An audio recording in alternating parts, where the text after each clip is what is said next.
Hello, everyone, and welcome. Thank you for joining us today for Foley's 30th Annual Law of Product Distribution and Franchise Seminar entitled Repairing Weak Links in the Global Supply Chain. Before we get started on today's presentation, I would like to go over a few housekeeping remarks. Please note this webinar is being recorded for post-event viewing. We will be announcing 3 separate CLE codes orally at random throughout today's presentation. It is imperative for CLE purposes for you to fill out the attorney affirmation form upon completion of today's session. Please include your credentials and all CLE codes as they are announced. Please send completed forms to jdmills@foley.com. CLE certificates of attendance will be distributed to eligible participants approximately 8 weeks after the webinar via email. As a reminder, please view the Featured tab at the top of your Q&A widget box. Important announcements will be sent here regarding program materials, the program survey, and additional information. You are welcome to enter any questions at any point during today's presentation.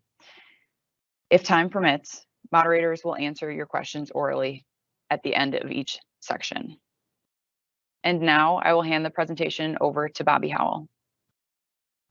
Good morning, everyone, and welcome to the 30th Annual Law of Product Distribution and Franchise Seminar. We're very happy to see you as we celebrate this anniversary edition. I want to introduce myself briefly and my co-moderator, Mike Lockerbie. My name, as you see on the screen, is Bobby Howell, for those of you who I haven't met, although I recognize a number of names on the attendees today, so welcome. Nice to see you, quote unquote, all back here. I am the former co-chair of the distribution and franchise practice and have been one of the moderators for this seminar for a really long time. I don't want to tell you how many years because that would just scare me. Welcome to all of you. We are very glad to have you here with us today, and I'll give Mike a minute to introduce himself as well.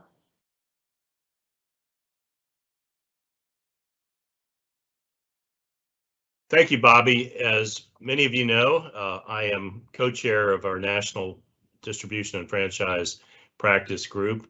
We're glad to have so many of you join us today. We're sorry that it's not in person. I know none of us thought a year ago that we'd be doing this again over the web. I guess the silver lining is that perhaps some of you can attend who wouldn't have been able to attend otherwise. But one of the effects of the pandemic that we're going to focus on today is the supply chain, because there definitely have been some weaknesses in that exposed as a result of what's happened the last year and a half, and that has business implications and legal implications as well. So with that, I'll turn the floor back over to Bobby and our other speakers for now. Thank you. Thank you, Mike. And consistent with what Mike just mentioned concerning the issues with the supply chain and the effects of the pandemic, that's the topic we're going to start with this morning. Our first speaker today is going to be Vanessa Miller, who's a partner in our Detroit office. She's a member of our automotive team and the distribution and franchise practice, as well as a number of other practices, because the manufacturing and supply chain impinges on so many areas. And she's going to talk to you this morning about getting back to business and strengthening the supply chain, navigating shortages and unpredictability. Vanessa? Thank you, Bobby. Good morning, good afternoon. Pleased to be presenting today on what is really just a hot button topic that is impacting so many manufacturing companies globally right now. Next slide, please. Going to be covering some background just to walk through a few examples of recent supply shortages to show the audience how diverse the impacts are that can impact supply chains, particularly in this global environment that we're living in. The outlook for the supply chain, I'll ruin the ending, it's not great, and companies are needing to become more resilient and needing to adapt to these growing and ever increasing stressors on lengthy supply chains. A couple of trends that we are tracking with respect to case law, and then finally some lessons learned and some key takeaways. Next slide, please. Next slide, please. All right, so one item that I would be remiss not to walk through is the microchip, the semiconductor shortage, and how it impacted automotive.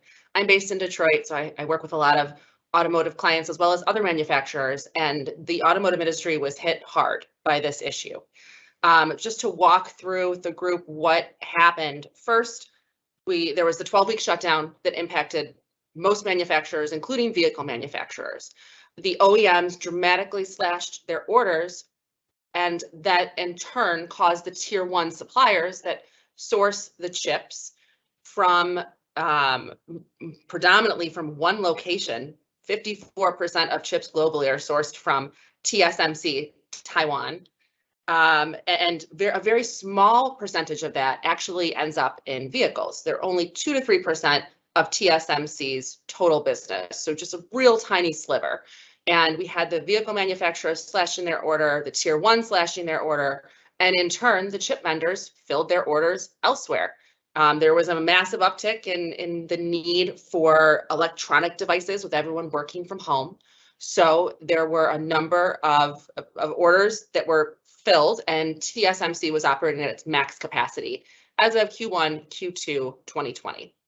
Skip forward to the third quarter, the second half of last year, and suddenly there was such an increase in demand for vehicles that no one anticipated.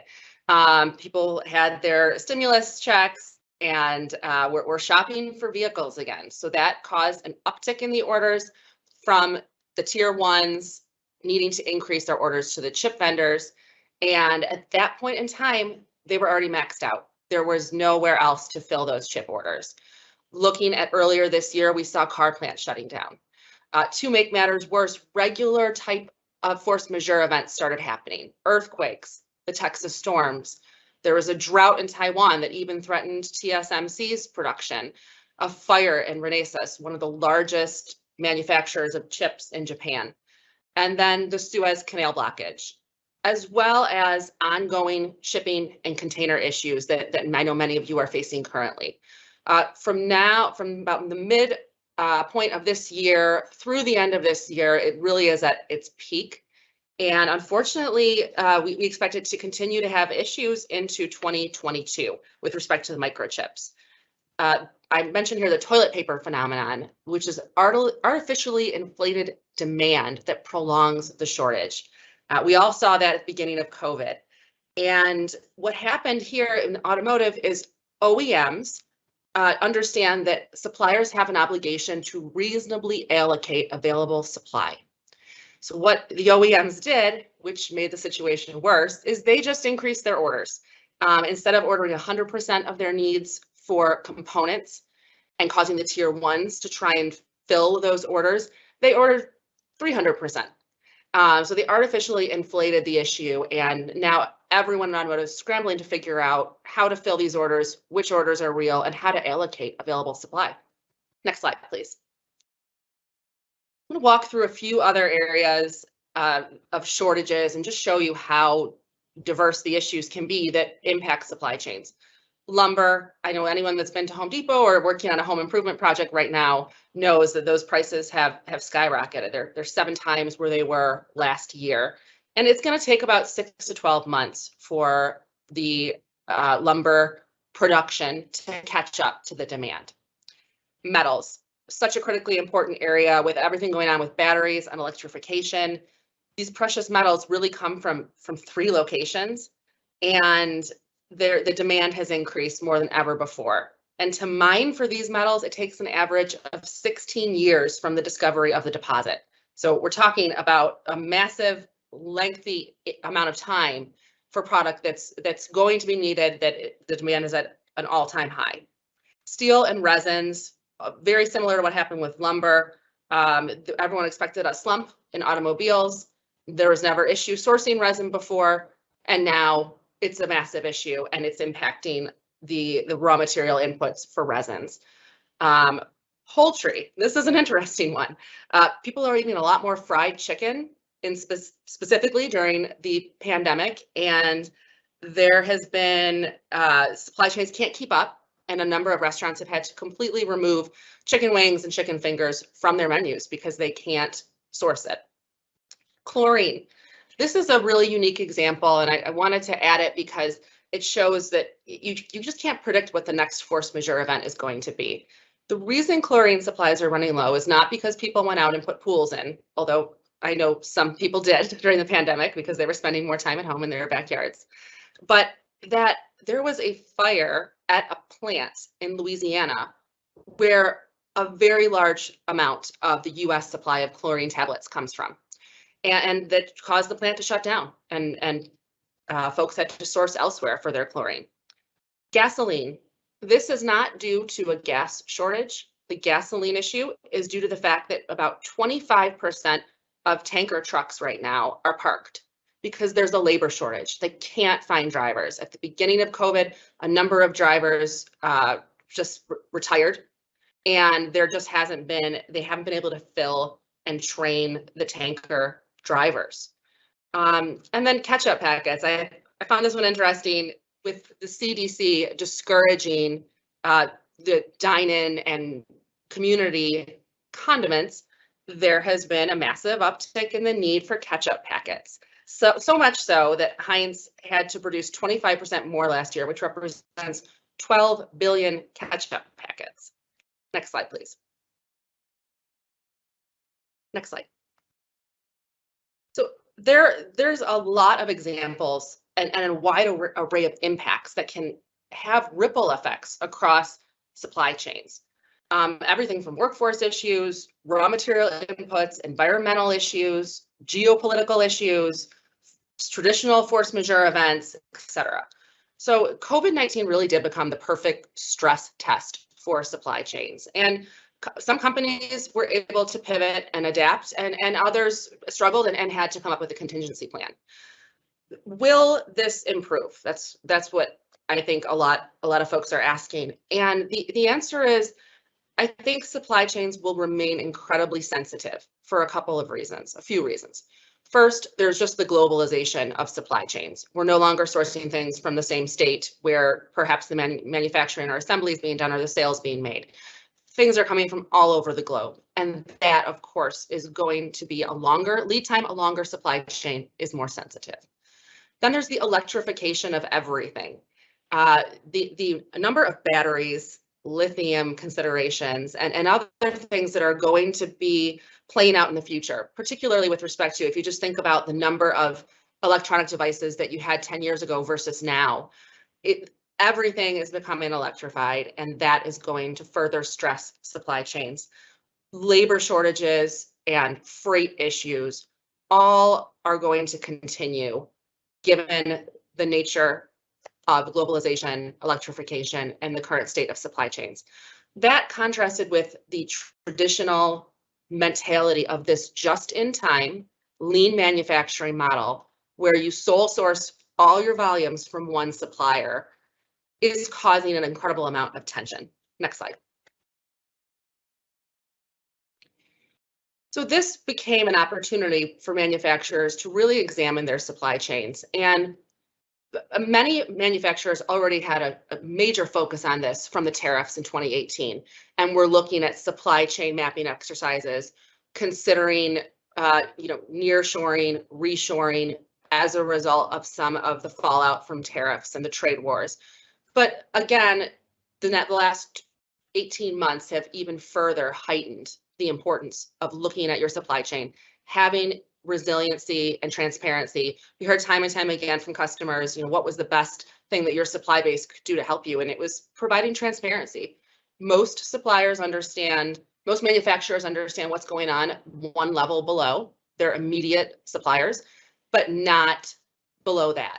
And having transparency into other levels of your sub-suppliers and their supply chain was critically important. Having contingency plans in place. And then I add here, never waste a good crisis. Even though it's been painful, I think that companies have learned and adapted, and we're going to talk about some of the things that we're seeing. Next slide. Next slide. Okay, so a couple of case law trends that we're tracking, and I will tell you, before the pandemic, most case law on force majeure was from not the turn of the last century, but the turn of the century before. It was like horse and carriage case law that was so antiquated. And the reason is, the reason that it's not common to see cases about force majeure is simply that a lot of these things are worked out at the procurement level, at the sales level, at the commercial negotiation table, and not something that you rush to court suing your customer or your supplier. So that's why I don't think there's been a lot of recent case law on it. But we are starting to see an uptick in case law. So the number one question that everyone was asking at the beginning of last year is, well, is this really a force majeure event? Does it qualify? Now, force majeure is a creature of contract, meaning that your force majeure provision is either found in the written contract or you don't have a force majeure argument. You do have a commercial impracticability argument, which arises under the UCC section 2-615, and that applies to all sales of goods. So sometimes where something is not expressly force majeure because it's not in the contract, you still have the defense that it was commercially impracticable because of circumstances, unforeseeable circumstances beyond a party's control. What we are finding is that most courts are interpreting the pandemic, COVID, as a natural disaster and the shutdowns and related executive orders as government action. Other courts are more broadly construing some of these force majeure provisions, particularly where they contain that catch-all language that so many companies just cut and paste into all of their commercial contracts, whether or not they're on the buy side or the sell side, which is to list all the terrible things that could befall, and then to say, or any other circumstances beyond a party's reasonable control. That's a lot. You can get a lot into that. That's a broad catch-all. So while not every court will construe that the event was a triggering event under a force majeure provision, unless it was drafted pretty narrowly, most courts likely will.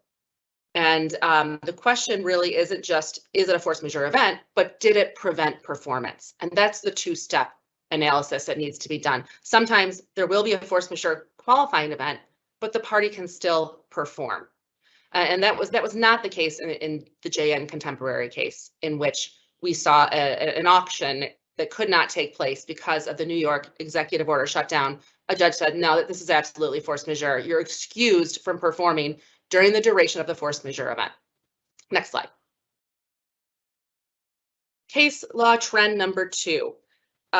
We've seen a few brave manufacturers that rush to court trying to seek injunctive relief. Very difficult to obtain injunctive relief. Much more difficult when courts are actually finding that it would be impossible to perform under the contract, as was a situation in these two cases where the performance was prevented.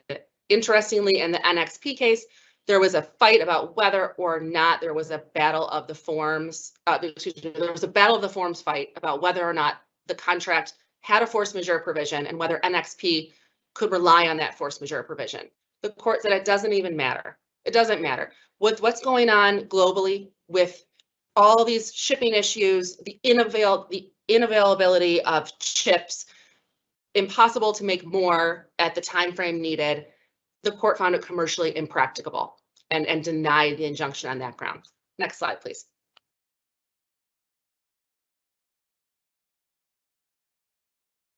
Next slide. So some strategies for mitigating risk.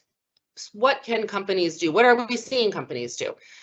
Having a built-in warning system, there's always going to be a balance between, not everything can be dual sourced.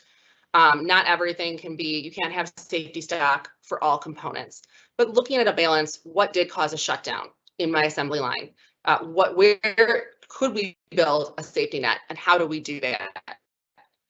Having more visibility into suppliers and their sub-suppliers to understand early on if a supply chain issue is occurring, to be able business-to-business integration with data sharing across platforms, critically important for companies that want to have an early contingency plan in place, and then really leveraging technology. Next slide. So what we hear always from clients, and this is true, is that its cost is king. The price is going to be critically important. And that's what drives most sourcing decisions.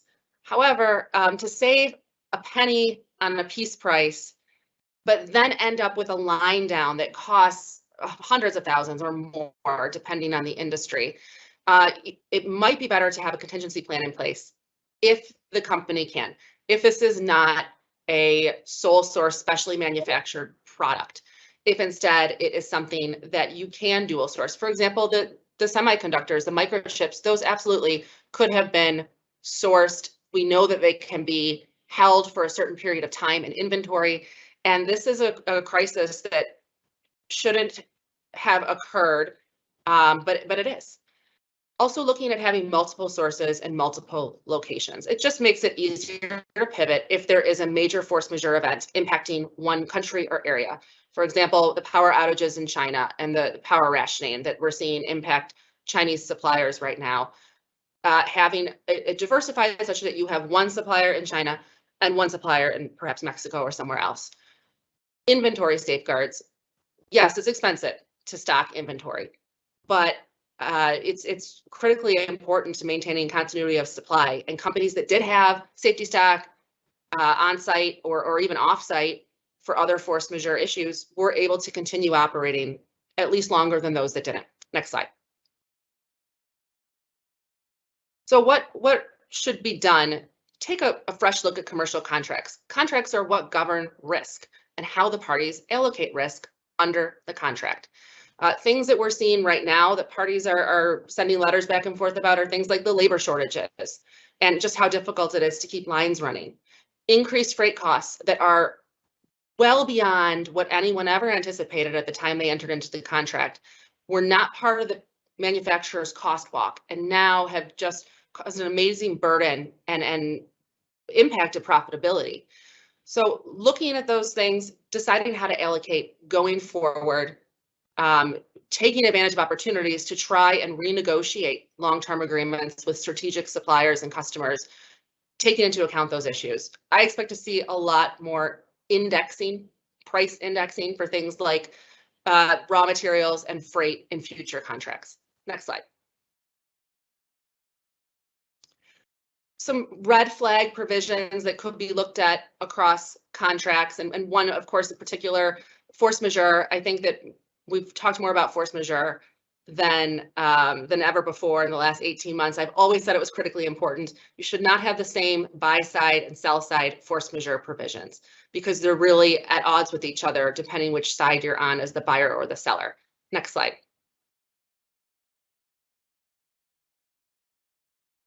And then investing in cybersecurity is just going to be so important because of all of the increased data that companies are sharing and making sure that that data is protected due to the risks of increased cyber attacks and hacking that we're seeing, really training employees on how to recognize those issues and those threats.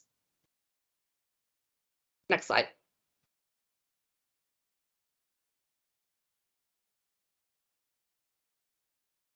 Next slide. Okay, so here's the key lessons learned. I'm just going to wrap this up. Look at your contracts with an eye towards provisions that will impact your rights in the event of a shortage. Look at what actually happened and learn from those issues. Working closely with sales and procurement because those are the folks on the ground that are dealing with these issues. If possible, have a backup supplier, have a dual source, or have a backup supplier on deck and qualified. And then training employees on important things like cybersecurity, procurement, what certain key terms and contracts actually mean so that they understand what the risk they're signing up for. All right. Thank you everyone for your time.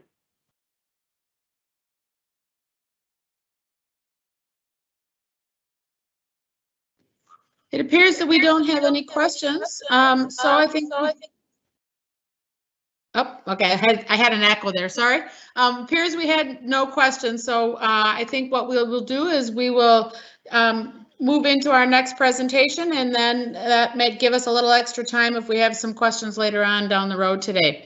Our next presenter is going to be Mike Lockerbie, who you heard from a little bit earlier at the beginning of our presentation this morning. Mike is a partner in our Washington, D.C. office. As you heard, he's also co-chair and has been for many years of the National Distribution and Franchise Practice. And he's going to talk to us about an issue that has become another very hot topic, which is the right to repair and distribution and supply chain implications. Mike?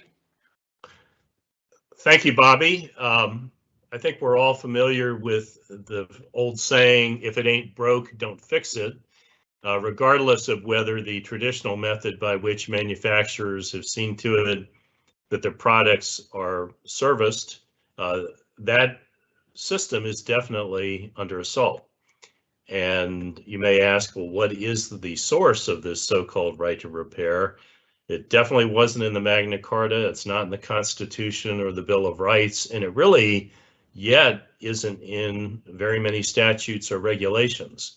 But I think it is safe to say that that right to repair is coming. And so want to give everybody in the audience a preview of coming attractions and what these laws are likely to look like, what some of them already do look like, and how to prepare for them. For many years, of course, so all 30 years of this seminar, we focused on state franchise and dealer laws. And the political dynamic behind those has typically been an us versus them view of the franchise, distribution, and supply chain world. And regardless of whether that is the correct view, that has been the view. The right to repair laws, though, reflect a different political dynamic.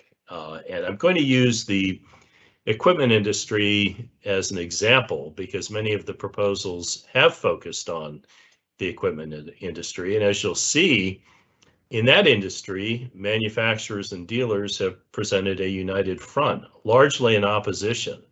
But that may be overstating the situation because manufacturers, in fact, are not always of the same mind. And we have many manufacturing clients that definitely want to ensure the genuine OEM parts are used at least for warranty work and hopefully for other work.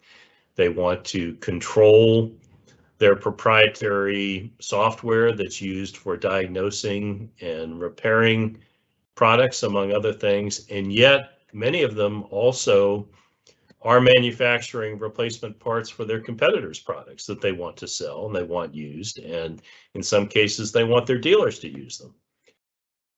I think it also would be a mistake to assume that this is an issue only for manufacturers, although that is the focus today, because many of the same principles underlying the so-called right to repair will apply with equal force, could apply with equal force to proprietary software, for example, that is part of every franchise system. And so I think everyone really needs to have this on your radar screen. So for that reason, I'm going to spend some time looking at the current status of the various proposals that are out there, and there are 30 plus nationwide, and what their implications are. If we could have the next slide, please.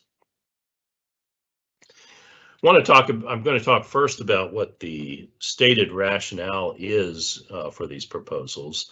I mentioned that many of them are in the equipment industry, some are in the auto industry, and as we've talked about at prior seminars, in fact, Bobby and I both talked about this last year, many of the state equipment dealer statutes reflect what we called MVDL Creep, motor vehicle dealer law creep. In other words, changes made to motor vehicle dealer laws often end up in equipment dealer laws. And that may be the case here, although there are some places where the equipment industry is in the front line of this battle.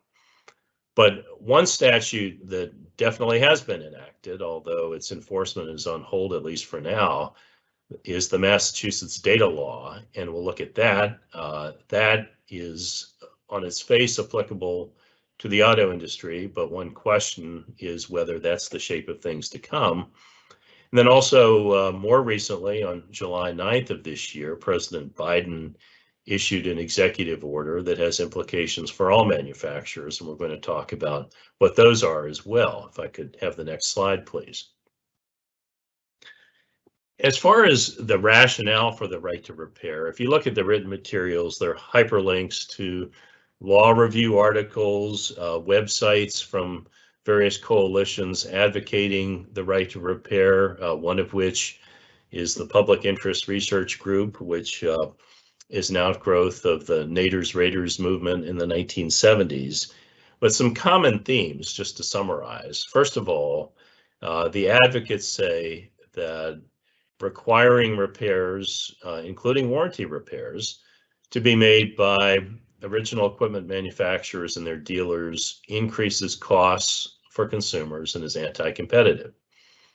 And as part of their narrative, they have also launched a preemptive strike to rebut some of the common concerns about these statutes. One is the concern of manufacturers that unauthorized repairs can result in liability to them or harm their reputations, and the advocates say, no, that's really not documented, that's exaggerated.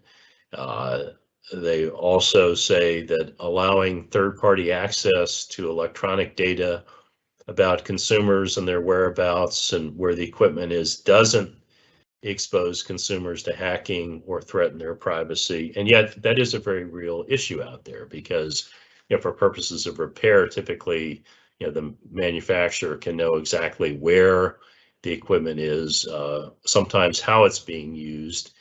And this issue is not limited to equipment either. In prior seminars, we've talked about the fact that this issue arises in all kinds of consumer goods and home appliances. We've even had programs about whether your dishwasher or toaster oven is spying on you, and that is a concern. And the final concern that the advocates say is there really is no threat to manufacturers' copyrights, trade secrets, and other IP to the extent that third parties are allowed access to embedded software and data. Well, let's look how industry has responded. And I think if we could see the next slide, please. The equipment industry, as I mentioned earlier, has presented a united front 3.5 years ago, in fact, on February 1st, 2018. AEM, the Association of Equipment Manufacturers, and the Equipment Dealers Association issued a joint statement regarding right to repair laws, or at least what they called overly broad right to repair laws. And the written materials have hyperlinks to a number of these postings. One of the things that both manufacturers and dealers committed to do more than 3 years ago was by this year do various things that would hopefully take the wind out of the sails of what people were advocating by making various diagnostic tools available. Since that time, not everybody's been listening, and in fact, the president issued an executive order, and on one of these websites, the EDA website, there's a reaction to that from July. But basically, the manufacturers and the dealers are united in saying that there are safety concerns because a third party or an end user could override safety features. Similarly, there are environmental concerns because many of the emissions controls, for example, are controlled by software.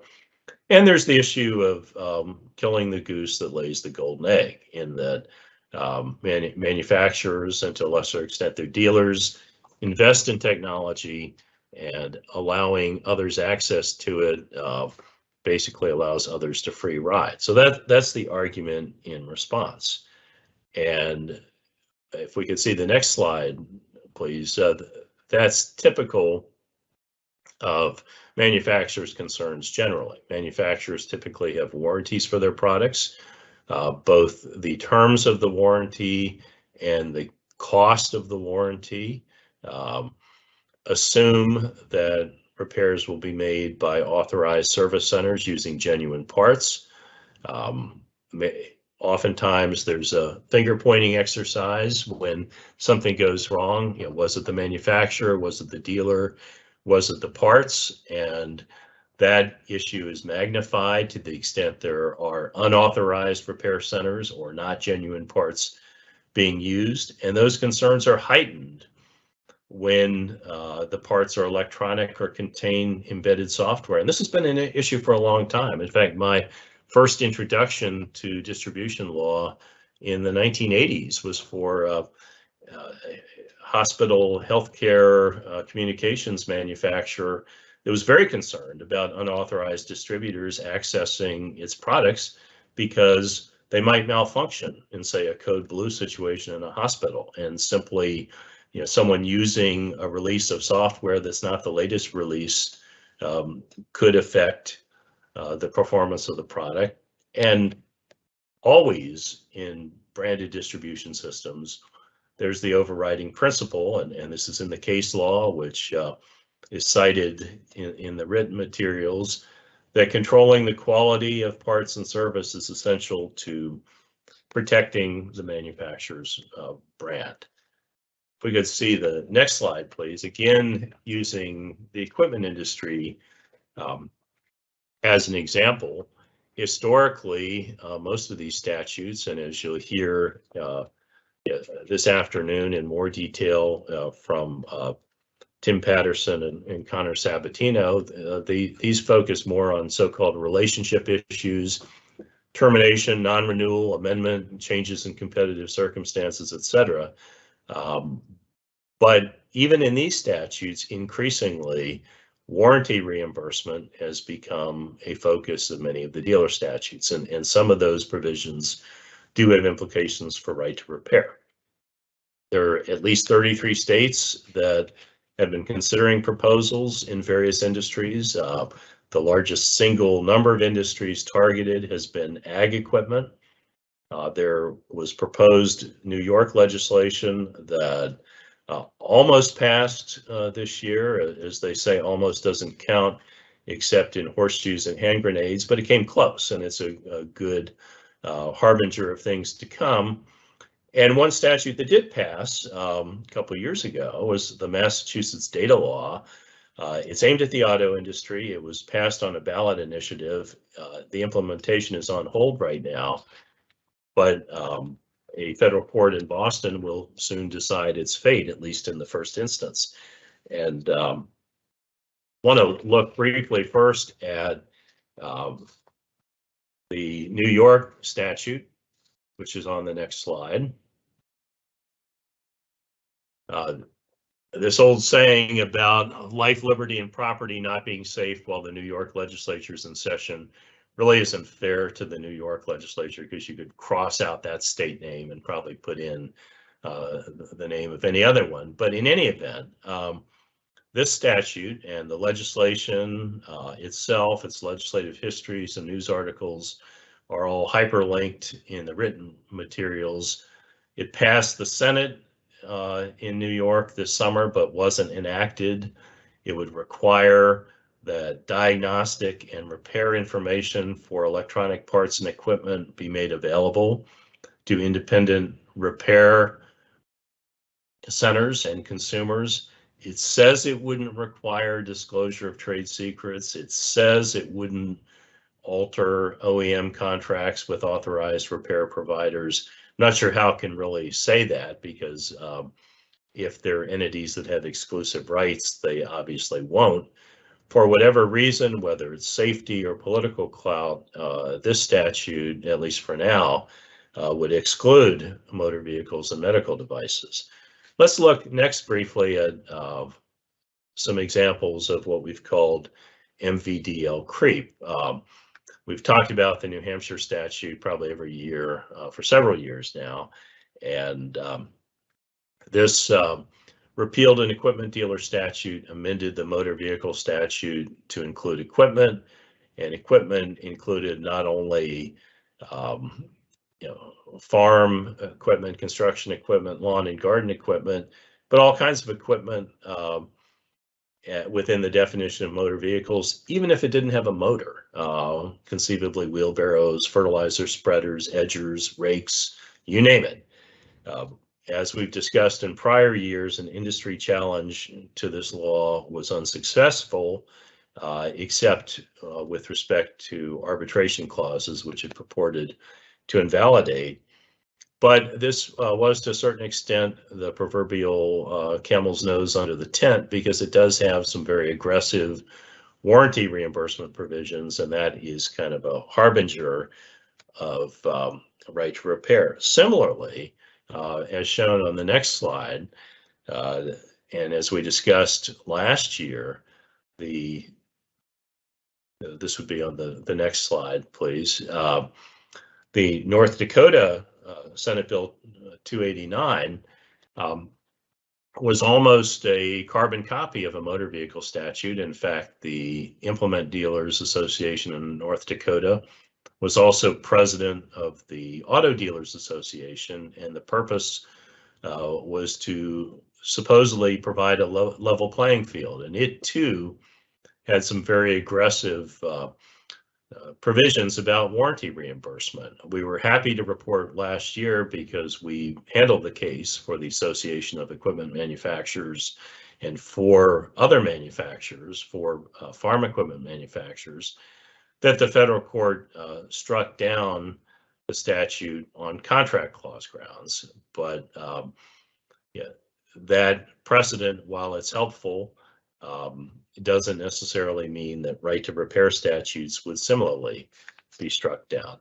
Now let's look at an actual right to repair statute itself, and that is shown on the next slide, the so-called data law in Massachusetts. And it is limited to motor vehicles, at least for now. It applies to telematic systems. And as you look at the definition of telematic systems on the screen, you can see that it's fairly broad, and it wouldn't be hard to change a word here and there and have it apply to equipment or home appliances or almost anything that has software and that allows tracking by a manufacturer. And the key provision is it requires open access. The industry has challenged that, and there's a summary of the challenge on the next slide. And in the written materials, there also are hyperlinks to the complaint that's pending in federal court in Boston, and some of the arguments that have been made there. There's literally a kitchen sink number of arguments made in this case about federal preemption and the like, some of which may have more merit than others. One of the constitutional claims is the takings clause, that it requires manufacturers to abandon access controls and to basically provide open access. Enforcement of that statute has been delayed pending the outcome of the litigation. There was a bench trial in Boston this summer. There's a decision is probably imminent. Of course, regardless of the outcome, it likely will be appealed.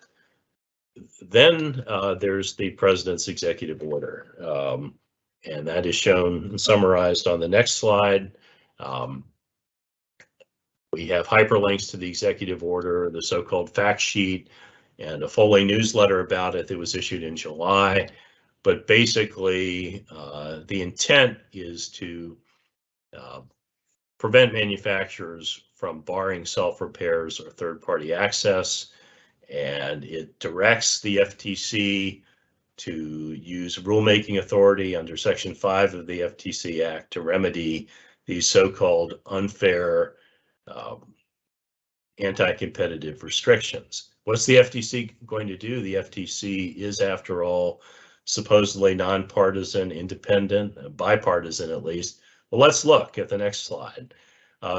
Really, we have a pretty good idea already, because back in May, the FTC issued a report, which is hyperlinked, that there really wasn't much evidence to support what manufacturers were using to justify repair restrictions, gave short shrift to concerns about IP rights, said there really wasn't any evidence about safety and security risks, and also said that the FTC had asked for data and research but hadn't received anything. So what the FTC is going to do is not a foregone conclusion in theory, but as a practical matter, it likely is. Finally, just to wrap up, the FTC, of course, can't bring private rights of action, but it can impose civil penalties, and there would be potential private rights of action under state level FTC acts if the FTC does what we think it's going to do. So what are the implications for manufacturers? And these are summarized on the next and last slide. I'm sorry, one before that. It's important to make the case for these restrictions, and so agreements and policies need to emphasize the value of the brand and the importance of using genuine parts and trained personnel. Also, whenever you're selling equipment that has something proprietary like software in it, the agreements need to make clear you're not transferring title to that particular intellectual property, you're merely licensing it. And in the agreements and repair policies, you need to emphasize the privacy, safety, and other issues that are raised by third-party access. And if you're concerned and opposed about these proposals, you need to speak up. The industry is providing comments to the FTC and state legislatures, and one can only hope that a manufacturer or franchisor that's opposed will at least be listened to, although that may not be reflected in the ultimate outcome. So with that, unless anyone has any questions, we'll move on.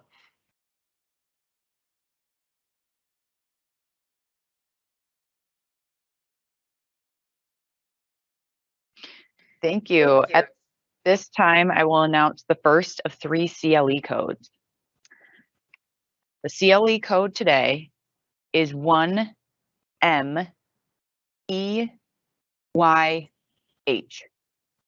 Again, that is the number 1, M as in Mary, E as in Edgar, Y as in yellow, and H as in Hector.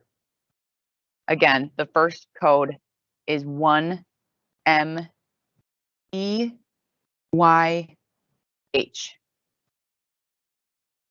We ask that you please record this 5-digit code on the mandatory attorney affirmation form linked in the Q&A widget on your screen. Once completed, please send the completed form to jdmills@foley.com immediately following the program. Again, there will be 2 other CLE codes announced throughout the presentation. Thank you. And now back to Bobby. Thank you, Claire.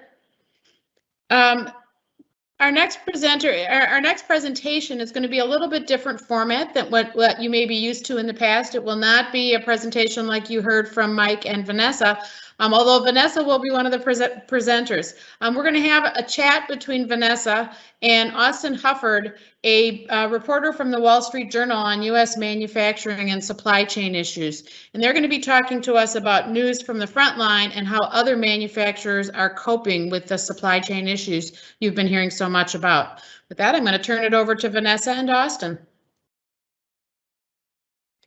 Thank you, Bobby. Well, we are incredibly pleased to have Austin Hufford here with us today to talk about what he's seen with respect to manufacturers and how they're coping with the ongoing issues that we're seeing daily and that manufacturers are experiencing. Austin is based in Chicago. He's been working for the Wall Street Journal covering their U.S. manufacturing reports. He is a U of M alum, which is important to me because so am I. So go blue. And Austin, let me kick it off by asking you a 2-part icebreaker question. And that is, what was your pandemic hobby and were you any good at it? So basically, my summer I spent learning how to sail on Lake Michigan. I took this sailing course through a yacht club here in Chicago, and it was really fun, even though I don't know how good I am yet, but I'm hoping that next season I'll be even better. Excellent. That sounds like fun. Okay, so I think we started off at the beginning of the pandemic, and you said a lot of your focus was on things like PPE and manufacturers and how they were pivoting to manufacture that equipment. But this year, Austin, how have you seen a change, and what are some of the trends that you're seeing that manufacturers are experiencing? I mean, I think the biggest thing to me is that across all of the sectors and almost every industry I talk to, demand is really strong when it comes to manufactured products. I mean, if you look around your own homes or your own offices, almost any product you can imagine has seen just crazy high demand. This demand basically started in a few months following the start of the pandemic last year and has basically not let up since. But on the other side of that, making products has never been harder. It's really challenging just because of all the supply chain constraints, the labor shortages, and not finding enough trucks and space on boats and things like that. What are some industries that you're seeing hit the hardest by those issues, by the supply chain shortages and labor shortages and freight issues?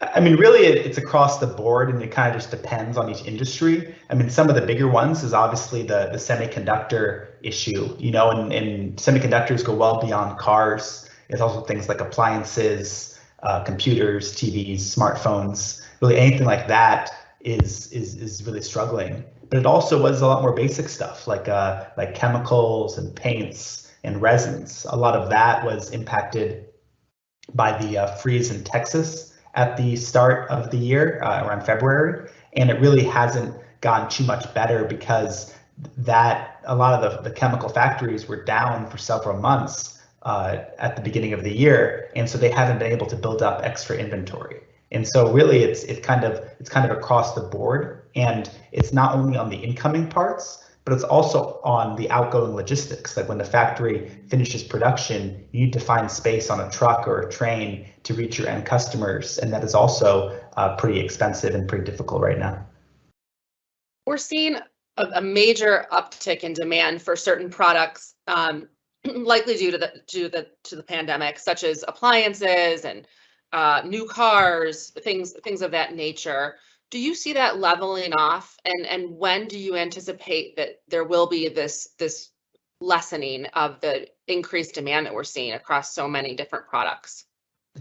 No, it's kind of the big question right now. You know, I think when I spoke to people at the start of this year, kind of around the February or March timeframe, you know, people were kind of anticipating that as the economy reopened and people started traveling again, started returning to restaurants again, we might start seeing some lessening of demand for products. But so far, that hasn't really happened. I mean, it seems like, you know, we're not seeing the big growth rates that we saw last year, but it appears that demand is basically staying at pretty high levels, maybe going up a little bit or maybe going down a little bit. But the levels of demand we're seeing in 2021 are well above what we've seen in 2019. And the question is, what's going to happen next? You know, some people argue that all that has happened is we've kind of moved up demand from future years, and that, you know, basically, you know, you may have bought a dishwasher or something that you were going to replace next year and you replaced it this year. But other people argue that there's been a real change in how consumers view their homes and view their activities, and that they've, you know, chosen to invest more in their spaces in their home, or maybe they learned to cook, or maybe they've gotten more comfortable hosting people. And so that means that this demand might be here to stay. And then the last point is that some people also think that there's this idea of like almost like contagious demand. Like if you install a hot tub in your backyard and then your neighbor sees that hot tub, they might install one in their backyard, and then their neighbor might see it on Instagram and install one in their backyard. And so we've also seen some of that where, you know, as demand increases in one group, it kind of spreads to different categories. And I know that you know so much about different products by virtue of having covered the manufacturing sector for the past few years. I think it's really interesting if you would share with the audience the hot tub anecdote that you have about just how complicated and complex the manufacturing process is. Yeah, so me and my editors have been talking for a long time about how do we show what's going on to our readers. You know, in some ways it feels like I've been writing the same story every 2 or 3 weeks. You know, I write about a shortage in one thing and I write about a shortage in another thing. And so what we decided to do is that let's figure out and focus on one product. Like let's just figure out one product and just kind of go as deep as possible in explaining how some of the supply chain issues are impacting that product. And so I don't have a hot tub, but I looked around my imaginary home and I said, hey, maybe a hot tub could be a good example of a product that is both usable and people understand what it is, but it's also complex enough to really showcase what we're talking about here. And so I eventually found a hot tub manufacturer in Utah, Bullfrog Spas, and they were generous with their time and information and allowed us to kind of take a really deep dive into their supply chain. And what we were able to figure out is that to make a single hot tub at their facility in Utah with 500 workers, it takes about 1,850 parts. So that's 1,850 parts. And those parts have to travel about 800,000 miles to reach that factory. And so it's just kind of crazy to think about that.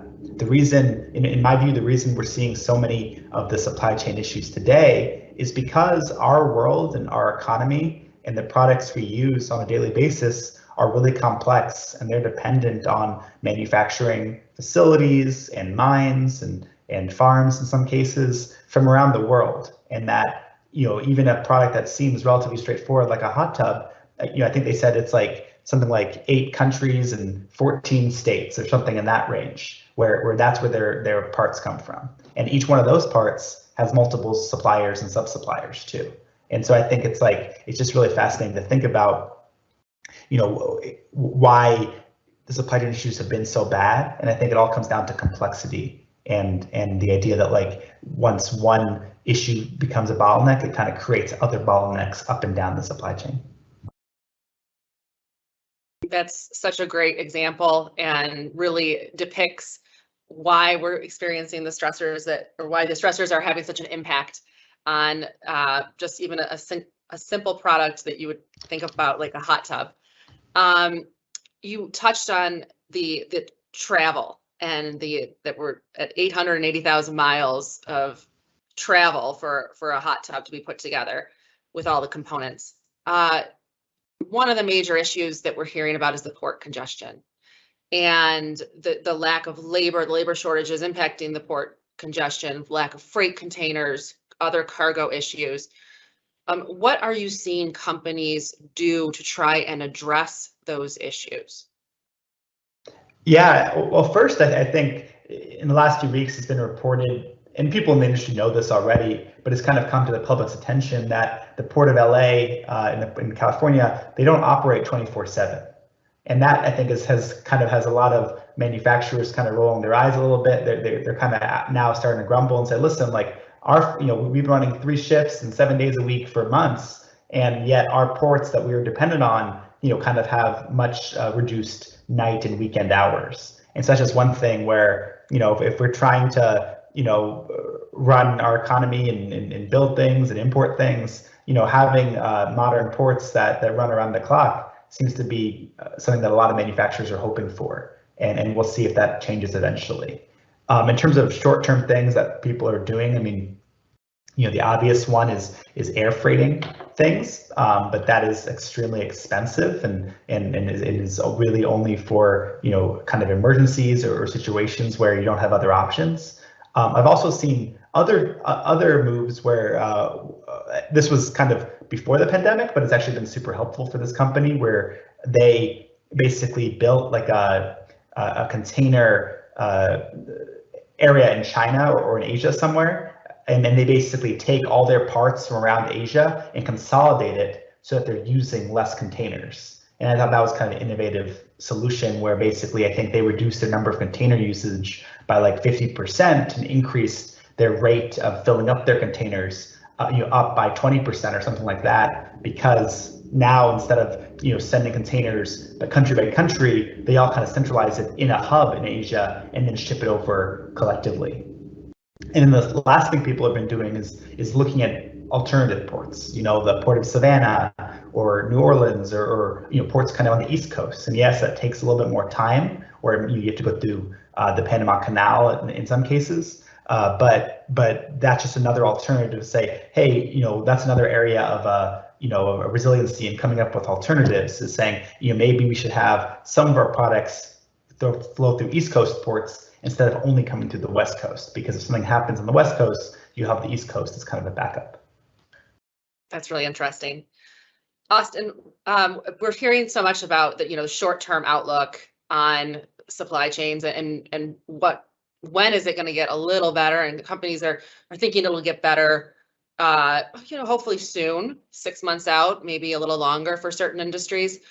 What do you think 5 years from now the buzz will be around supply chains? Do you think that supply chains will still be so top of mind 5 years from now? I think that's like kind of the real unknown, because I think it's easy for everyone to say, okay, yes, we're going to be investing a lot of money. We're going to dual source or triple source all of our parts. We're going to, have some parts made in the US and some parts made in Mexico and some parts made in Asia. And we're going to, be fully resilient and all that kind of fun things like that right now. But in 5 years, when you get the budget from your bosses and you need to cut something, might you say, okay, we're going to go back to single sourcing, or maybe, okay, we don't need to have parts made in 2 countries, we could have parts made in 1 country. And that's the big question, is how long are people's memories? Are they going to remember the lost revenue? Are they going to remember the profit hit they took during this time? Or are they going to say, no, like this was a once in a lifetime event, and it's not the most important thing to focus on resiliency? And I don't know what the answer is, but it is, I think, an important thing to keep in mind that the difference, the memories fade quite quick, I think. Agree. I know we heard a lot about moving manufacturing facilities closer.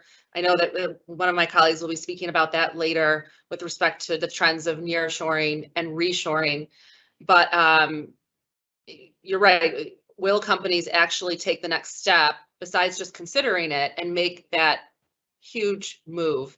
Are you aware of any companies currently that are looking to change their operational footprint such that they're looking to nearshore or reshore? Yeah, I mean, I think it obviously depends on the company, but I have spoken to some executives who, there's one company, I think they're based in Arizona or something, and they were saying that they're actually doing more of the manufacturing in-house, that basically they were literally having, new equipment being installed last week, and that they were basically deciding that, that with all the supply chain issues and complexities of getting parts from China, that they just were kind of moving up the value chain and just deciding to do more of it in-house. But I've talked to other manufacturers and I brought up this example to them, and they're saying, well, at the end of the day, like, you're always going to have a supplier. So, whether you're making, this steel widget or you're buying the steel widget, everyone has a supplier. And so maybe it doesn't make sense to move up and to kind of go higher up the supply chain, because, you're just going to have a different set of supply chain issues. And so, at this point, I don't know if there's a massive move towards reshoring, but there is definitely a lot of people talking about it, and some companies are making investments into it. I also think that, there's a lot of talk about technology, and that technology has an important part to play here, because, with some of these, new manufacturing equipment, it becomes a lot more cost competitive if you're able to, take up a job that might require 10 manual people before, and now only requires 1 operator half time today with the right investment. And so it does seem like there's definitely one scenario where technology combined with the supply chain issues at the ports leads to a lot of manufacturing coming back to the US. But that's not the same thing as wide scale manufacturing and employment. I'm not sure if these facilities are going to be employing, thousands of people. It might be at a much different scale. Of course. And one of the major considerations, I think, with respect to where a company is going to set up its operations is labor rate. And we're hearing a lot more about how labor rates, shortages, issues, retention bonuses are impacting manufacturers. Can you walk us through some of the ways that this is trickling up to the manufacturers and might even impact the end price for consumer goods? Yeah, I mean, this is always a touchy subject, you know, for every company, right? Talking about labor wages. An article I did earlier this year was talking about this idea of the manufacturing wage premium. So basically, you know, for 50 years, a long time, you know, basically since manufacturing, you know, became a thing in the U.S. or even longer, probably, there's been an extra wages paid to manufacturing workers compared to other industries for similar skill sets. So what that meant is that, you know, you could go get a job at a Detroit auto factory that would pay, you know, in some cases even multiples of what you could get in other industries for your similar skill set. But it seems like in the last 2 or 3 decades, this gap has really declined. And what that means is that manufacturers are no longer paying a massive premium compared to retail, compared to fast food. You know, I wrote about how we found a furniture manufacturer in Western Michigan, and they were advertising starting wages of $14 an hour. But the Wendy's up the street was also offering starting wages as $14 an hour, and you get free Frosties at Wendy's. So, you know, I think in some cases there's, you know, this idea that it's hard to be competitive. You know, when I spoke to manufacturers, one thing they point out is that they're competing in a global environment, right? Like if the price of their furniture goes too high, you know, someone might buy the furniture from someone in Georgia or someone in China or someone in Mexico. But at the restaurant in fast food, if you're hungry for dinner in Grand Rapids, you're not going to drive to Chicago to get dinner, right? Like it's a much more local environment. And so as long as the wages are rising along with your competitors' wages, it is not as much of a big deal. And so it's just one of those interesting things where labor markets are very local, but product markets are very global. And so I think that's kind of an issue that remains unresolved. That's a great insight. Austin, in the few minutes that we have left, can you just summarize for the audience, which is such a diverse array of manufacturers and industries, what some of the key takeaways and lessons learned are that companies can take and move forward with?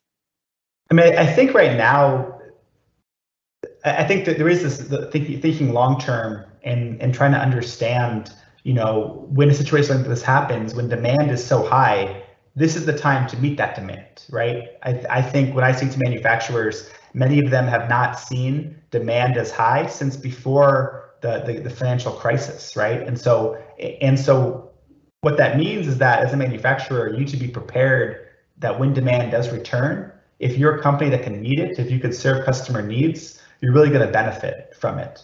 I mean, I imagine when the year is all said and done, when we're looking back at this, there's going to be some pretty big market share shifts as, you know, different appliance makers do a better job of meeting their consumer markets, or different motorcycle makers do a better job of meeting their consumer demand. And so it does feel like in these kinds of environments, operating more efficiently and being able to serve your customers' needs is kind of a great way of gaining market share and really getting access to a new market.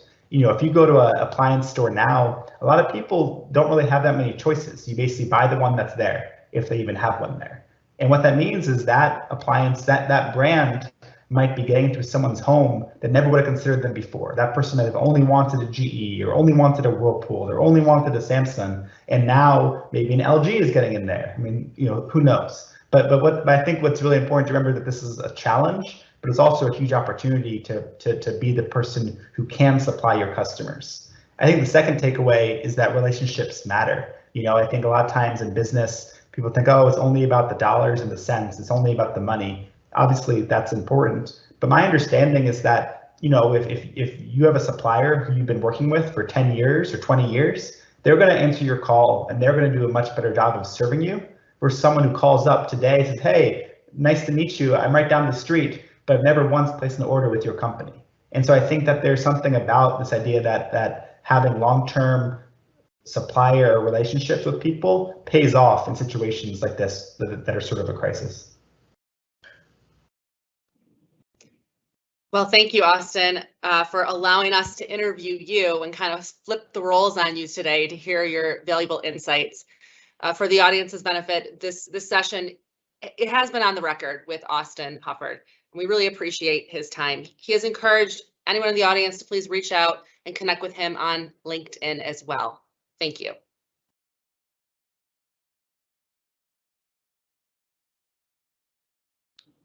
Oh, there is one question that just came in right before we wrapped, and that is how much of the demand that you speak about is actually being pulled forward?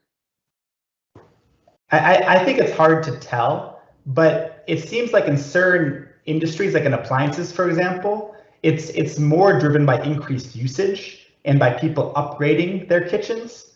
And so I don't know how much of it is a pull forward, because you're basically using your dishwasher maybe 3 times as much as you did before the pandemic, and so that leads to breaking early. But then once you get the dishwasher, the normal usage pattern might return.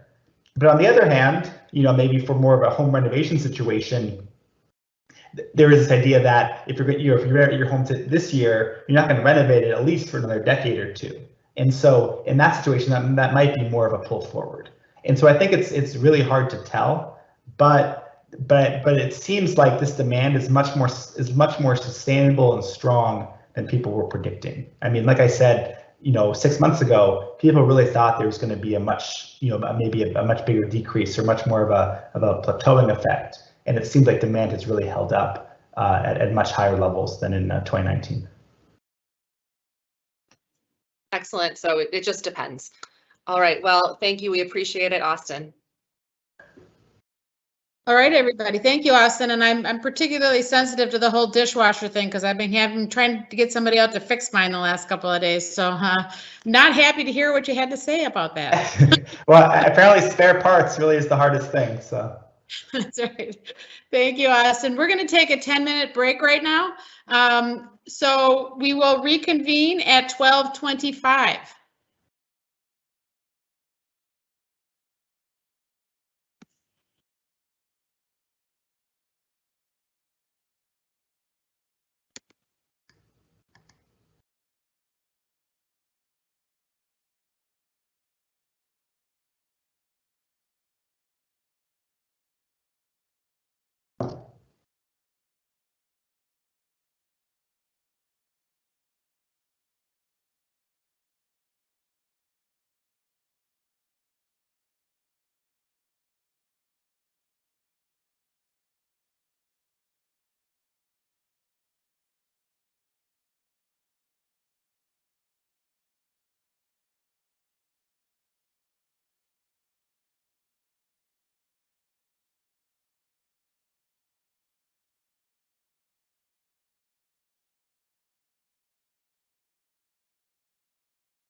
Tim, what's that on your tie?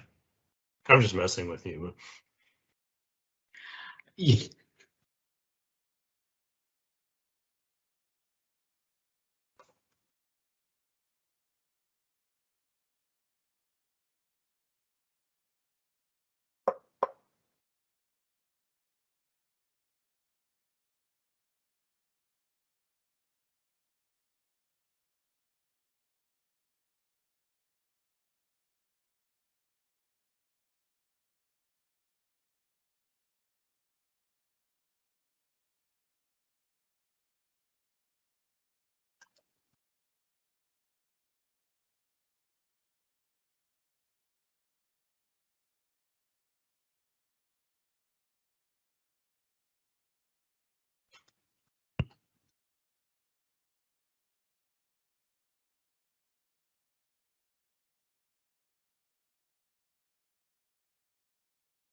Welcome back, everybody.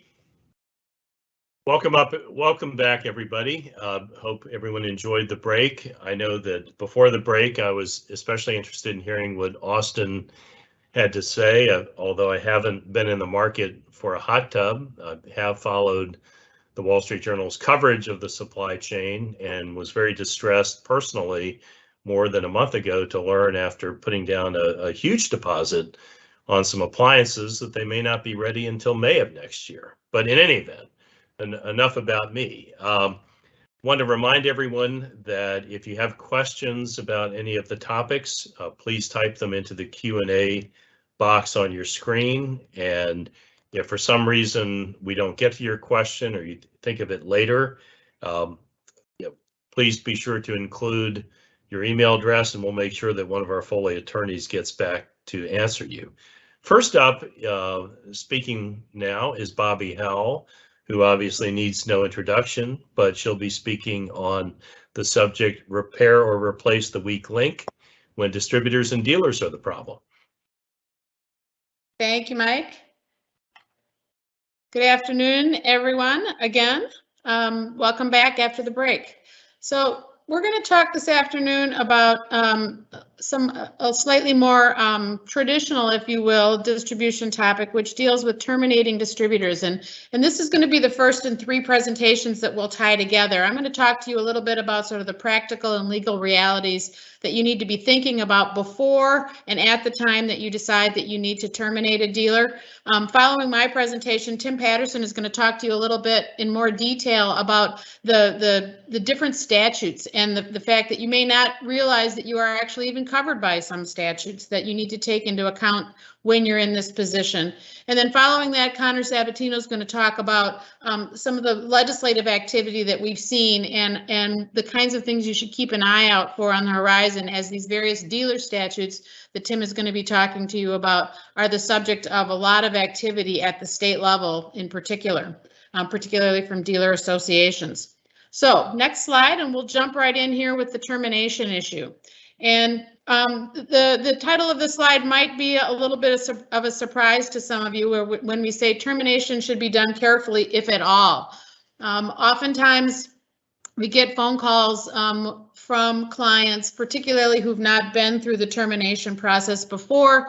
Business people are really pushing the in-house lawyers to get a dealer terminated sooner rather than later. They think it's a no-brainer. Our contract says we can do it on 30 days notice. It's 4 o'clock on Friday afternoon. We got happy hour scheduled at 4:30. Let's get this letter out and get on with life. Well, that's really not the way to do this. There are both practical and legal reasons for that, and that's what we're going to talk about today. But if you do this properly, you will minimize the disruptions to your business, which frankly should be the most important consideration and is probably what the business is trying to get at, but does not realize that the sort of quick draw McGraw approach to things is really not the way to do that. Sorry, showing my age with the quick draw McGraw analogy, I apologize.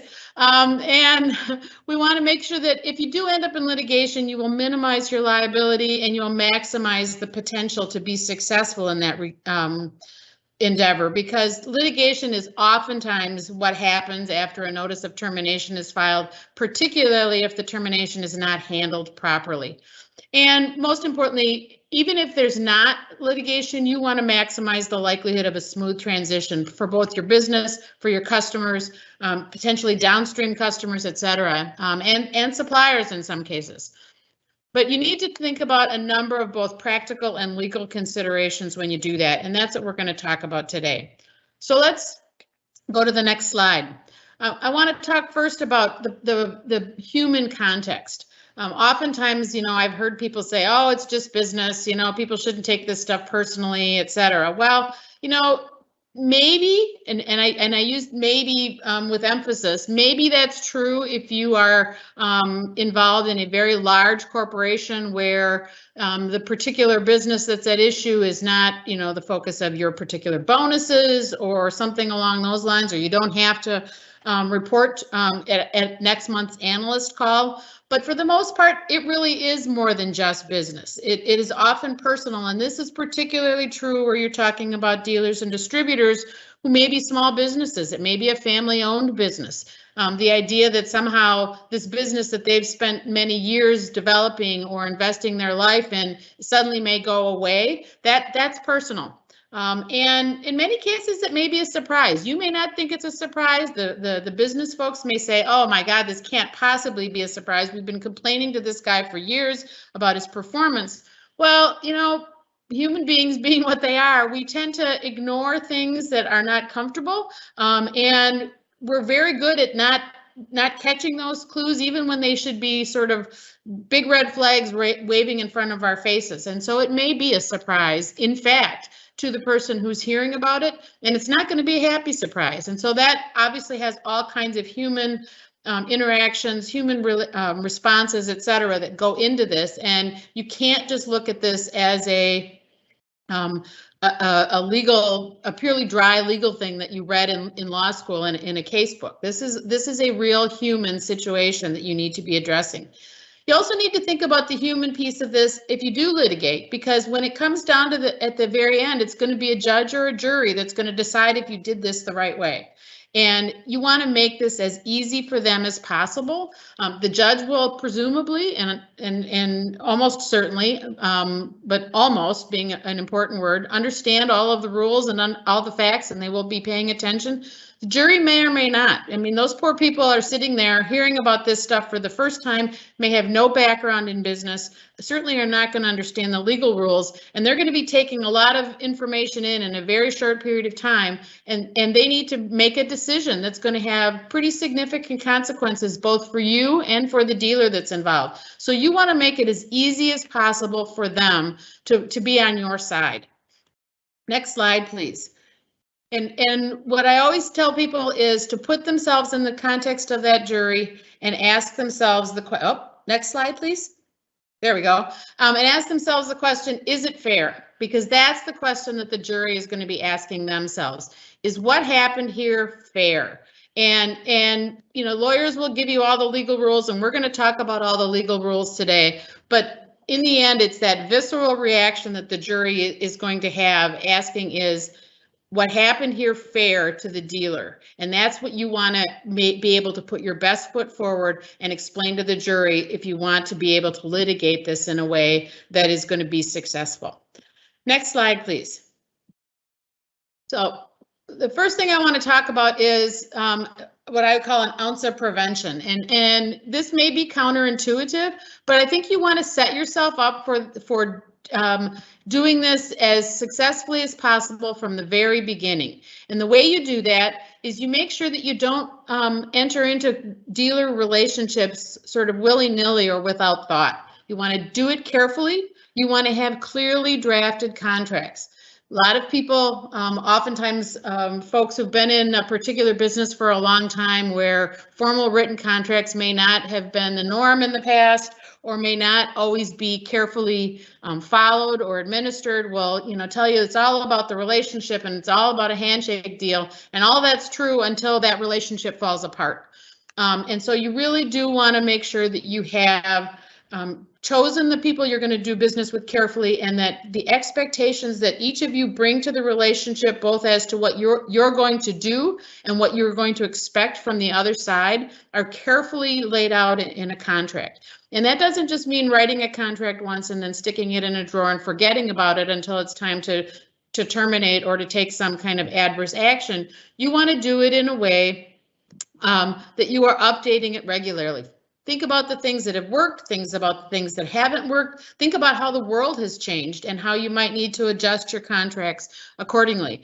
A common example I give is that it was a very big deal for one of my clients in their dealer contracts a number of years ago to make sure that their dealers had approved Yellow Pages ads. Well, you know, that's kind of not a big deal anymore. Many people don't even know what a Yellow Pages is. And they, you know, updating their contracts was an important part of that process, you know, adjusting to how the websites are handled and how they're dealing with e-commerce in other ways. in replacing that telephone directory reference. Those are the kinds of things that people don't think about, but can become important later on when you want to have a problem with the dealer because the way their website is being handled is not done properly, but you don't even have a reference to their website in your dealer contracts, for example. So you want to take all those things into account. Next slide. Once you're in the relationship, however, you've chosen your distribution partner, word lawyers shudder at, but which is used all the time in business. You've chosen that person who's going to work with you. You've put out a good contract. You've got your expectations, but now you have to manage that, and not just the one, but your entire network. And you need to do it strategically and carefully. Again, both to make sure that your business is running well on a day-to-day basis, but also in the event that you do have to take action, you want to be setting yourself up to be successful. One of the ways you do that is you set and you enforce reasonable performance requirements. That can't be overstated because lack of performance is the #1 reason why manufacturers want to terminate relationships with their dealers. It's important to sit down with those dealers on an annual basis or however often you're going to measure their performance. Make sure that you've taken into account things you may not know about their micro market, if you will. You may know a lot about the market on a nationwide basis, but you may not know about important things that have happened in their region or their state or even their county in some cases that may have a significant impact on their ability to perform. You want to know about those things so that you can get out ahead of them from a business perspective, but you also want to take those things into account when you are setting performance goals, because if you don't and you try to then later terminate based on their failure to hit the performance goals that were set, you're going to have a very difficult time. So make sure you're meeting with them regularly, make sure you're updating them, and make sure that you're enforcing them across your distribution channel. You want to make sure you're enforcing the requirements of your contract even-handedly. You don't want to give somebody a pass on a particularly important requirement unless there's a very good reason for it. Again, remember that the question that's going to be going through the minds of the jurors, even though it will never show up on a jury verdict form, is what you did fair. Make sure you are being fair in the way you're treating your dealers, both in general and with respect to each other. Maintain good records. I can't overstate that enough either. To this day, I will have conversations with clients where they want to take some action. My first question will be, can I see a copy of the contract? And I think probably still 10 to 15% of the time I hear, well, we're not sure where it is, or it's been signed by so-and-so, but not by both parties, or, well, we think this is the contract, but there might have been an update, we're just not sure. It happens, unfortunately, far too often. Makes it very difficult to make sure that you're proceeding appropriately and doing it in a way that's going to best serve the goals that you have here. So you want to make sure you do that. It's also important, and I know these are out of order a little bit, but both the performance improvement and the training your field folks for professional behavior, those two things really do go hand in hand. If your field folks are out there and they don't particularly like a specific dealer, and then as a result, they're not treating them quite appropriately. They may not be giving them the same coaching. They may not helping them develop their performance, etc. And then come down the road, you have to make a determination about terminating that relationship. That's going to be a problem. It's going to be that person is going to be front and center. Their behavior is going to be front and center, and it's going to be a problem for you as you go forward. So you want to make sure your people are trained. Even doing something as simple as giving them a primer on what we're talking about right now, how terminations need to proceed, why it's important to do it in a certain way, can be an important and effective way to help them model their behavior in a way that will serve you in good stead, both on a day-to-day basis as well as in the event of a termination. Next slide, please. You also need to make sure that you are considering alternatives, and that may sound strange from a lawyer whose job is sometimes to write those termination letters and to litigate when there's a dispute about it. But it's important from a business perspective to really think about what the alternatives are, because it may be the fastest and least expensive way to meet your business goals. Think of it as the lesser of two evils, if you will. The best way to do that might be to rehabilitate the dealer. Maybe there's a good reason for the dealer's failure of performance. Maybe it's not a great reason, but it's something that can be fixed. That's going to generally take you a whole lot less time to do and will oftentimes have side benefits that a termination may not. You may be able to appoint another dealer that can pick up the slack in the territory. If your dealers don't have exclusive territories and you don't run into a problem with a substantial change in competitive circumstance statute, which you'll hear about a little bit later, you may be able to do that fairly easily and fairly straightforwardly. You might be able to simply modify or narrow the contract territory or products that the underperforming dealer is covering and appoint somebody new to take over the other pieces of it. Maybe you can negotiate a voluntary termination. Maybe that dealer, the reason they're not performing is because their heart's just not in anymore. Maybe they're nearing retirement. They don't have someone to take it over. Maybe there's other aspects of the way the market has changed for their particular region, and maybe there's just not enough money in it for them to put the focus on your product that they should be, and maybe you can fold it into another larger dealer nearby by working out a voluntary termination. Maybe the dealer really just wants to sell, and if you can go help them find a good buyer, that will serve you in good stead. It's somebody that you already know you want to do business with, etc., and you can help that dealer get out of the business without losing that investment that they've made. And last but not least, sometimes the best alternative is to take no action. That's pretty unusual. Usually by the time you've gotten to the point you're having this conversation, performance is bad enough you need to do something, but it is not something you should ignore. You should at least consider it before you take the next step. Next slide, please. So once you've identified what the possible alternatives are, you really need to kind of weigh the pros and cons. Are you likely to solve the problem with that alternative, or not? And if you're successful, what is it going to cost you to get there? You know, is there going to be a continued period of underperformance? What is the cost of that? You're going to have some lost revenues. You may have some lost market share. How long is it going to take you to fix that, to get it back? And weigh it against the potential downside if you lose, and what the cost might be if the time takes even longer if you have to litigate it. There are some real benefits to these alternatives as well that sometimes get lost in the shuffle, particularly if someone has been underperforming for some period of time and people are kind of fed up. They don't really want to think about what the benefits of rehabilitating that dealer might be, but there are some. It can be an important way to keep customers long term. It can minimize your disruption in your day-to-day operations. Turning over to a new dealer, getting them trained is not a small undertaking.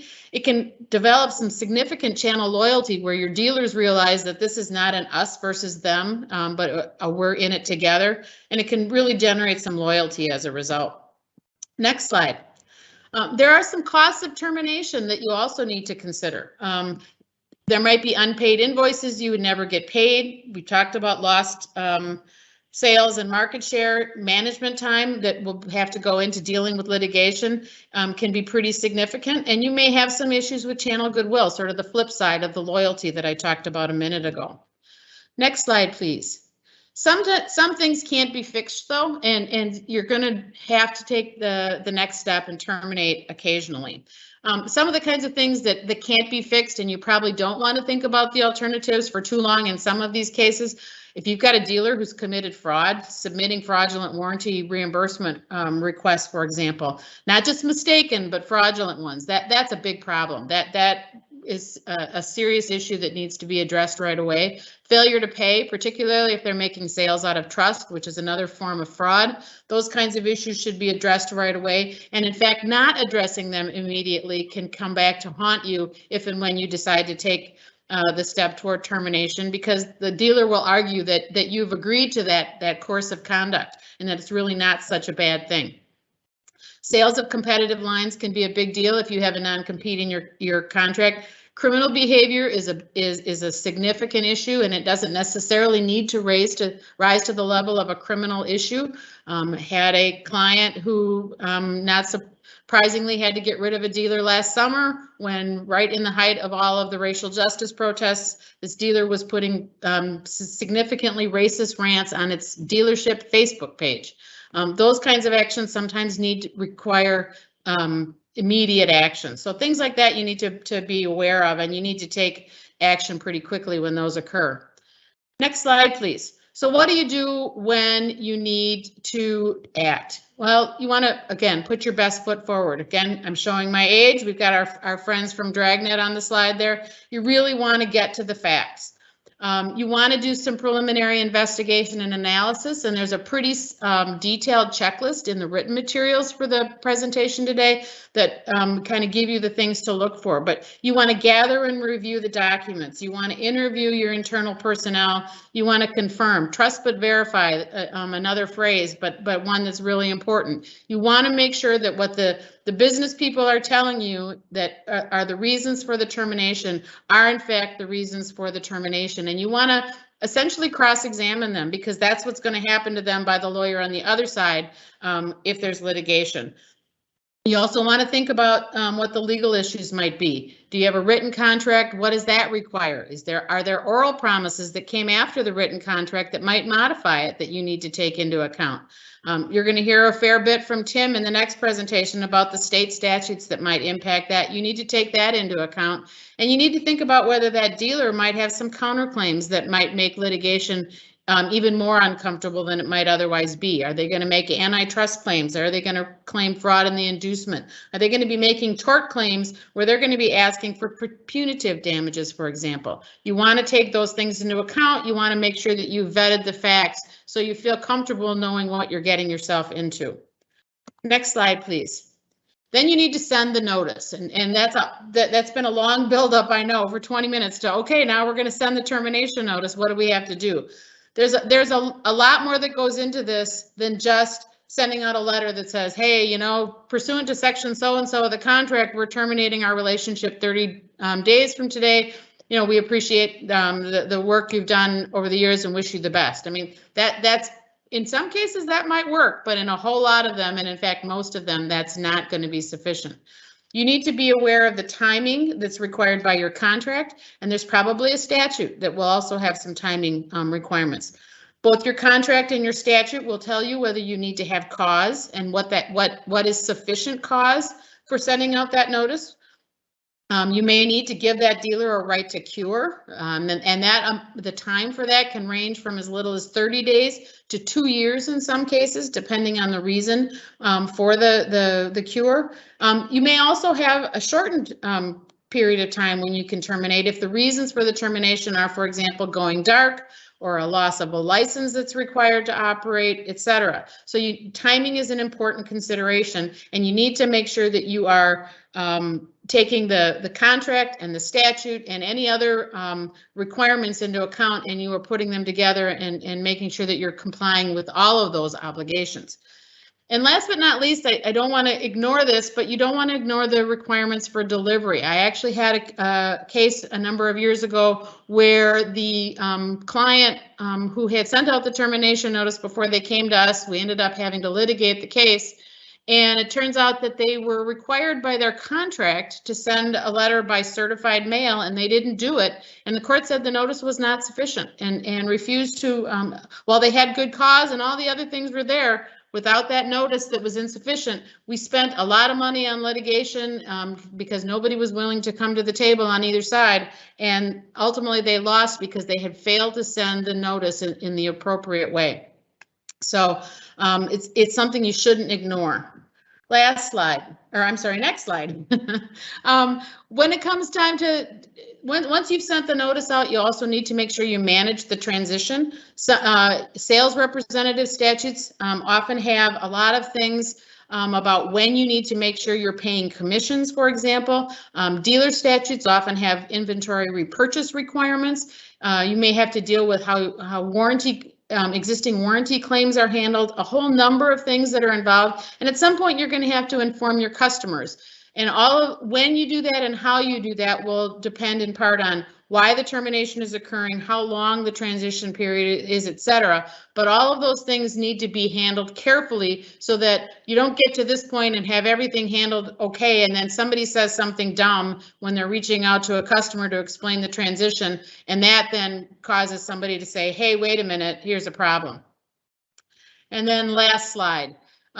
This may seem self-evident, but unlike Marvel movies, you should not have a post-credit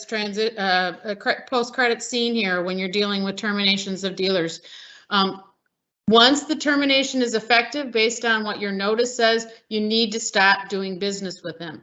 There may be circumstances where there's going to be some continued interaction, inventory repurchase being one, but don't continue to fill orders. Don't continue to have people sending customers to them for product. You need to make sure that you are managing the transaction and you are managing the transition so that when the relationship is effectively ended, it really, in fact, does end.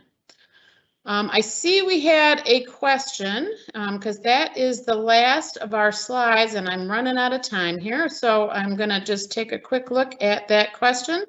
And it says, when you say you should treat dealers fairly, would that also extend to contract language? Would you recommend keeping your contract consistent across the board and reject any change requests from dealers to keep contracts consistent? Or is it more important that dealers are treated fairly as it relates to performance and not necessarily contract language? That's a really good question. And it could be a whole 20-minute presentation on its own. But the short version is, I think it extends to all of those things. If your contract language is very one-sided and you have to then defend it later on, particularly if you're holding people to the letter of it, that's going to be problematic. If you have specific good reasons why you need to manage contract language and make a difference between dealers, that might be a good idea. It may not. It's not one of those questions you can answer sort of in the abstract because it's really going to depend on the reasons for the differences. And unfortunately, fairness is not something that, you know, there's one definition for it. Believe it or not, I actually had an entire upper level undergrad political science course on the issue of equality and fairness, and really there are a lot of different ways to measure what's fair and what's equal, and that's unfortunately not something where we can draw bright lines, and it has to take into account all the circumstances. So generally you want to have your contracts as similar as possible. That makes it easier to treat your dealers equally and fairly. But there are always exceptions that prove the rule, and you're going to just have to deal with that sort of on a case-by-case basis, both in how the contracts are drafted and how they're enforced and administered. All right, thank you, Bobby. Before we move on, it is time for another public service announcement, specifically the CLE code.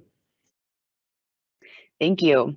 At this time, I will announce the second CLE code. For those seeking CLE credit today, please record the 5-digit code on the mandatory attorney affirmation form linked in the Q&A widget. Please send the completed form to jdmills@foley.com immediately following the program.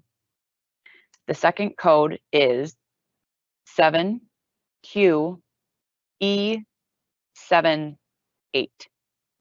That is the number 7, Q as in quiz, E as in Edgar, the number 7, and the number 8.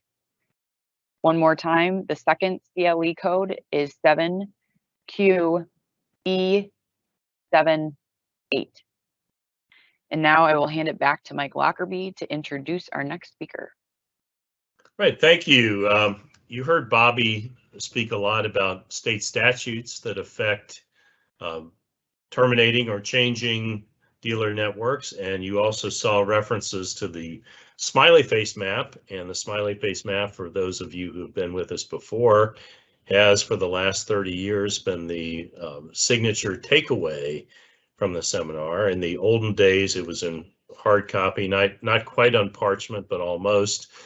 We brought it into the modern era. It's now interactive and allows you to hyperlink to various state statutes, but there's more to it than simply looking at the map. And we're fortunate to have Tim Patterson in our Milwaukee office, who is not only the current keeper of the map, but also very much up to speed on what the various state laws are and how they affect decisions to change distribution. So with that, Tim, take it away.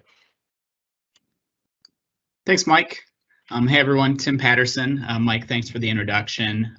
What we're going to do today, at least with my presentation, is sort of walk through all of those challenges that the various state statutes provide you all in doing your jobs every day, like Bobby previewed.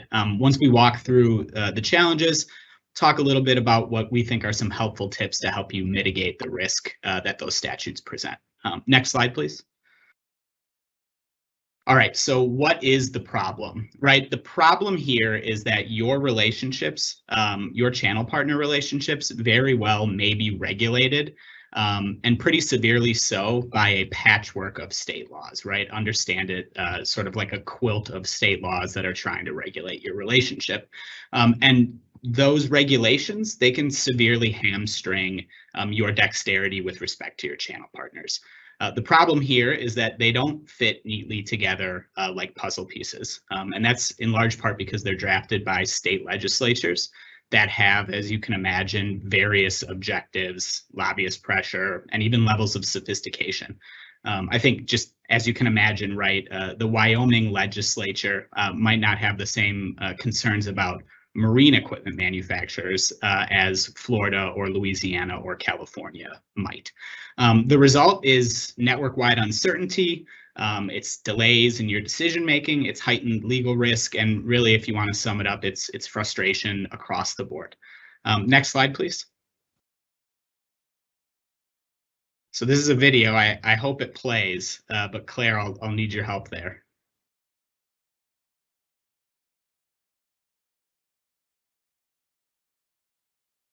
We don't have sound, but that's okay.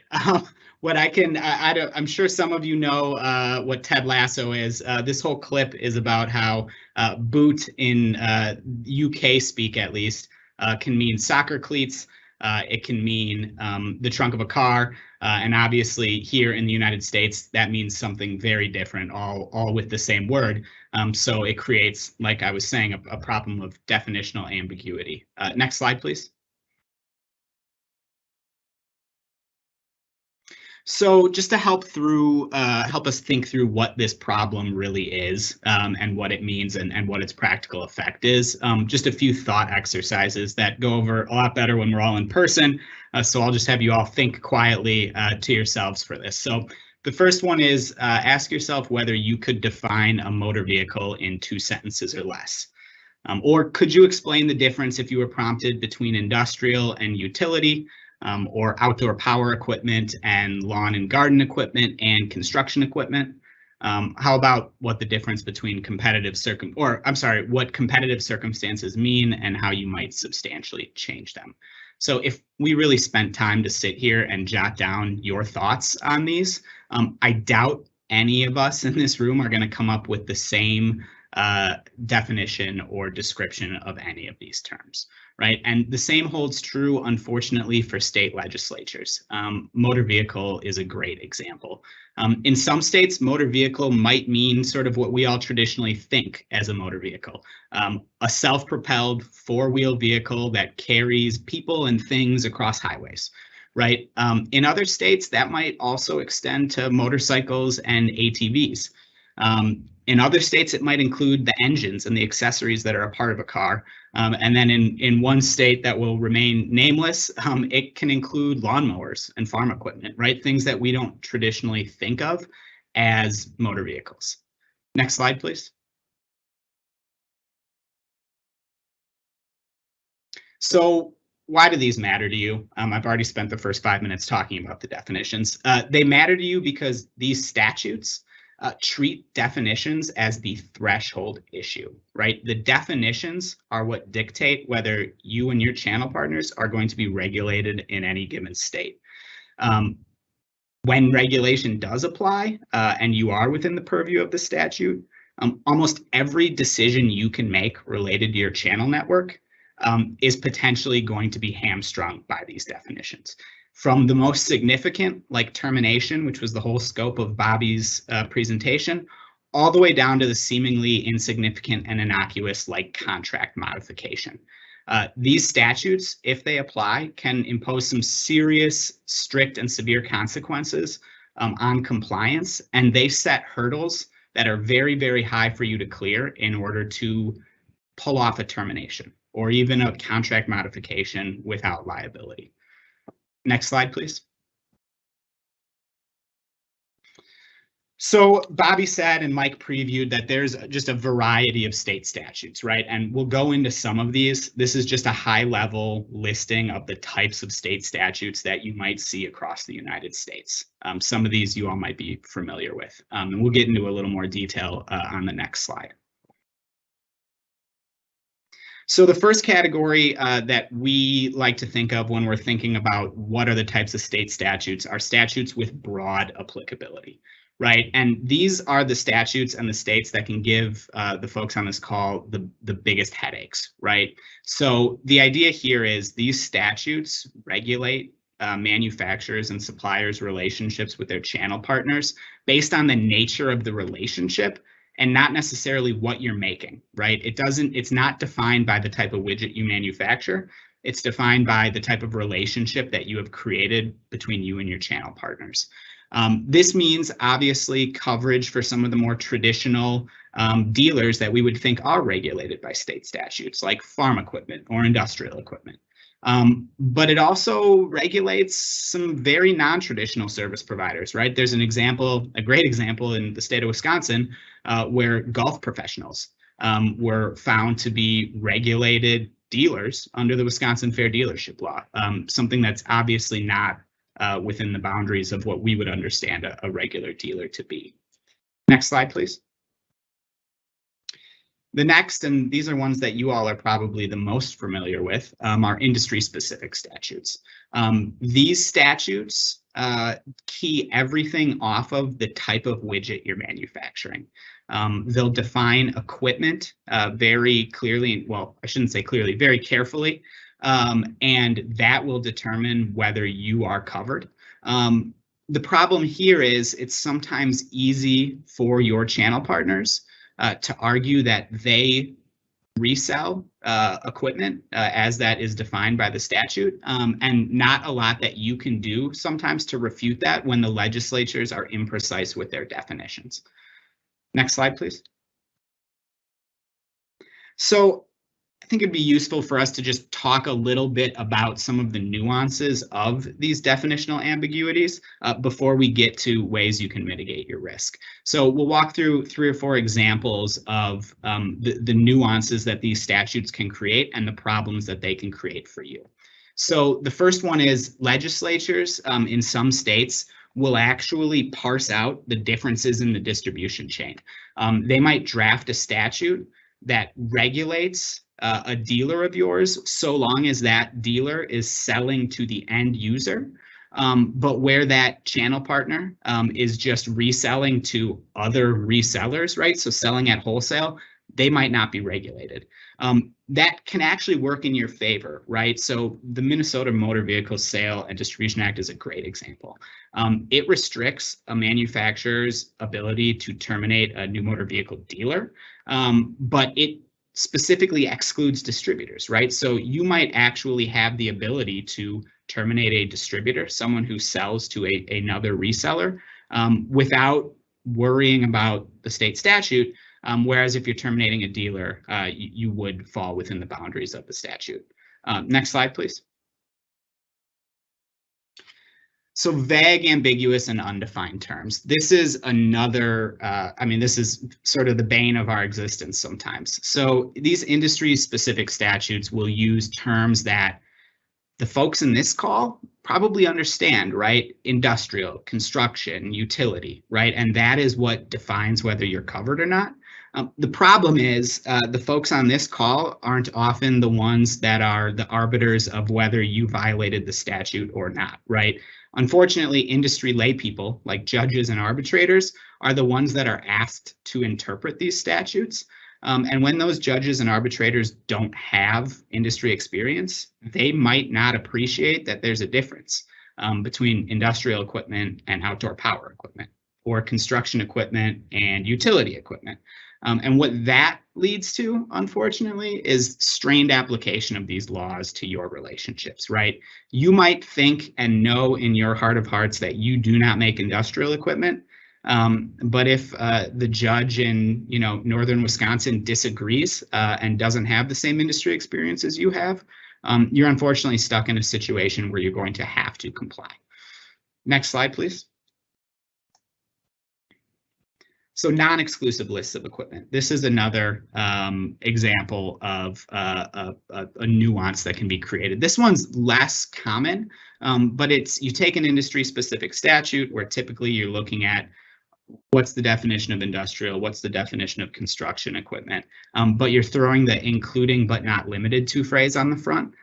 This has the unfortunate result of rendering these as broadly applicable statutes. And frankly, it invites judges and arbitrators, and probably most importantly, your channel partners, to conclude that no matter the type of equipment they make, the channel partners are protected. Next slide, please. So the last nuance that I wanted to raise is regulation beyond resellers. So most of us that have practiced in this space or work at a company that sells equipment or widgets understands the traditional notion of what a reseller is or what a dealer is, right? It's somebody who oftentimes purchases your products, takes title to them, and turns around and resells them, right? Unfortunately, many of these statutes extend beyond just what a traditional reseller is, and they extend coverage to folks who aren't traditional resellers. So think if you have channel partners who operate purely as a rental company or a leasing company. They don't purchase your equipment for resale, they purchase it for rental. Many of us, even the most experienced distribution lawyers on this call, might have traditionally thought that those entities weren't covered, but they're beginning to be. Legislatures are expanding beyond just traditional resellers. And the Alaska distributorship statute is a great example. If you look at that quoted portion that I have, it regulates agreements where channel partners sell or lease your merchandise or services at retail or at wholesale.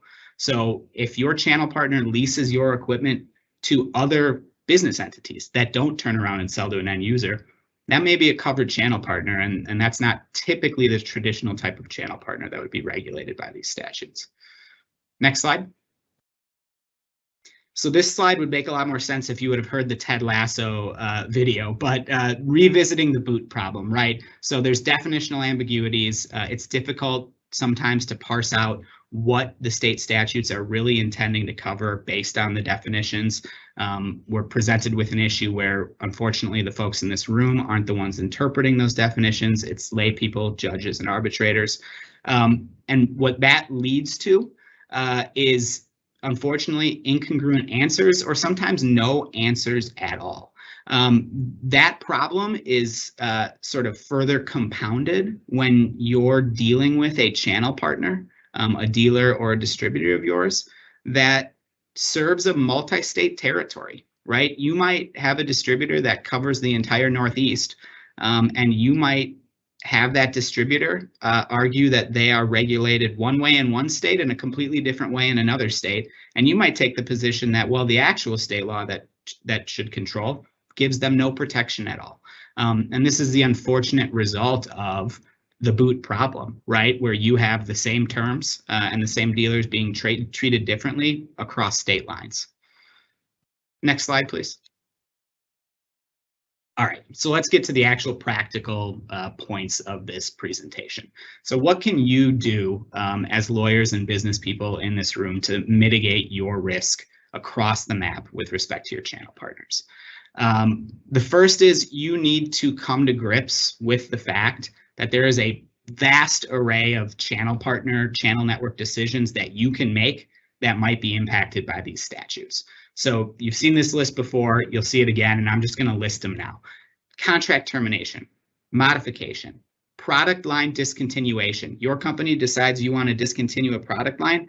That might be a decision that these statutes impact. Are you going to appoint another dealer or distributor in the same territory as an existing? Are you going to consolidate your network or realign the territory? And this one is one that often bites clients, is non-renewal, right? So these statutes, they regulate non-renewal of channel partners on occasion. And oftentimes they flatly prohibit it unless you have good cause. What that means that unless you can make a showing of good cause, your agreement has probably been transformed into an evergreen contract. So you need to understand the potential scope of these statutes and just how severely they might regulate your business. You need to understand that really any decision you make with respect to your channel partner has the potential to trigger these statutes application. Next slide, please. Next practical tip to mitigate risk. It's boring. Definitions are boring. Statutes are boring. It's no one's favorite thing. The non-lawyers in this room, it's certainly not going to be your cup of tea. But you need to make sure that someone at your company, whether it be you or pass it down to your subordinate, is engaging in a detailed review of these statutes, and they're reading and they're thinking critically. You need to take your traditional understanding of contracts and bargain for exchanges out of the equation. Okay, you may have haggled ad nauseum over the terms of your agreement. Many folks in this room might have been the ones drafting the agreement, right? But the agreement and the terms of your agreement aren't necessarily going to carry the day, right? A lot of these statutes have provisions in them that say, manufacturer, you cannot contract out of the application of this statute. What that means is you might think you can terminate for convenience on 30 days notice, but if the Texas legislature says you must have good cause and you must give 120 days notice, you might be stuck with that result. So make sure, the lawyers in the room, make sure your business team knows that reading the contract is oftentimes not enough. Business folks, please understand that the lawyers are not trying to make your life more difficult. It was the state legislatures that did that already. Next slide, please. So you need to critically analyze and understand the hurdles that these statutes can create, right? And this was something that Bobby touched on, and I'll touch on it again, and I'm sure Connor will talk about it, but they do any number of things to your relationships and, allow your channel partners to shroud themselves in any number of protections. Good cause is one you'll hear us harp on all the time, right? These statutes require good cause in order for you to terminate, non-renew, or sometimes even modify your contract. And good cause means more than just they breached the agreement. They'll also require non-discriminatory treatment across the network. So what you need to think about there is, are you treating your channel partners fairly and equally? Because if you're not, that might be frowned upon by a court. And then these last three bullets, Bobby's already touched on.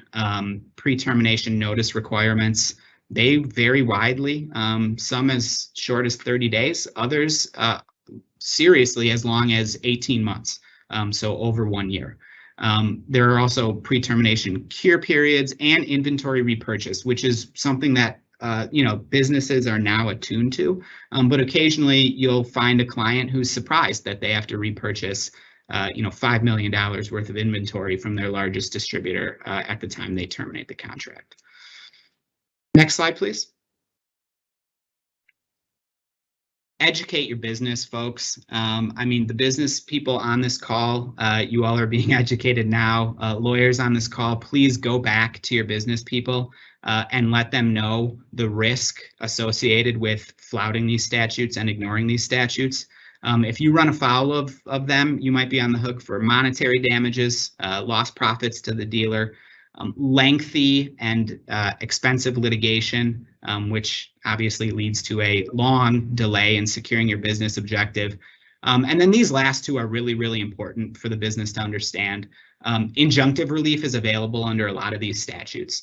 That means that the dealer can secure an order from the court preventing you from terminating until the end of litigation, effectively holding your territory hostage.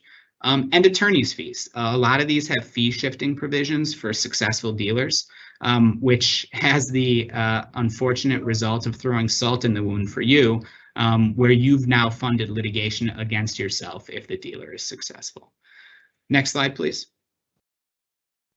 So this is my public service announcement for the smiley face map or the Foley distribution map. So all of this information was a distillation and an aggregation of the way that states handle these things. If you are concerned about a particular state, you operate in Montana and this presentation scared you. If you use the Foley distribution map, it's fully interactive, it's available online, it's available in a mobile app. If you go to the next slide, please, Claire.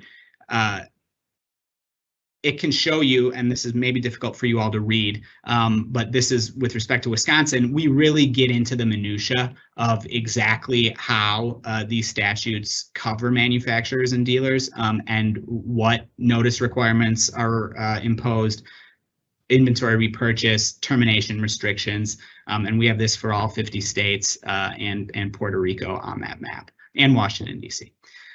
So go to map.foley.com in your web browser. You can register. It's free to use. Like I said, it's accessible from computer, tablet, mobile phone. And it's a seriously helpful tool. And if you have any questions as you're reading it or reading the statutes, you can obviously feel free to call us. I'm reached the end of my time, but I see that I have some questions. You do, Tim, and let's go ahead and try and address these now. Because the first one, of course, was about the map itself and whether it would help filter the risks associated with the various actions that you identified, such as product discontinuation. Yeah, so it doesn't get necessarily down into that level of minutia, but what it will do is it will point you or link you to the relevant statutes that will discuss in a little more detail what constitutes termination, or sometimes what constitutes a substantial change in competitive circumstances.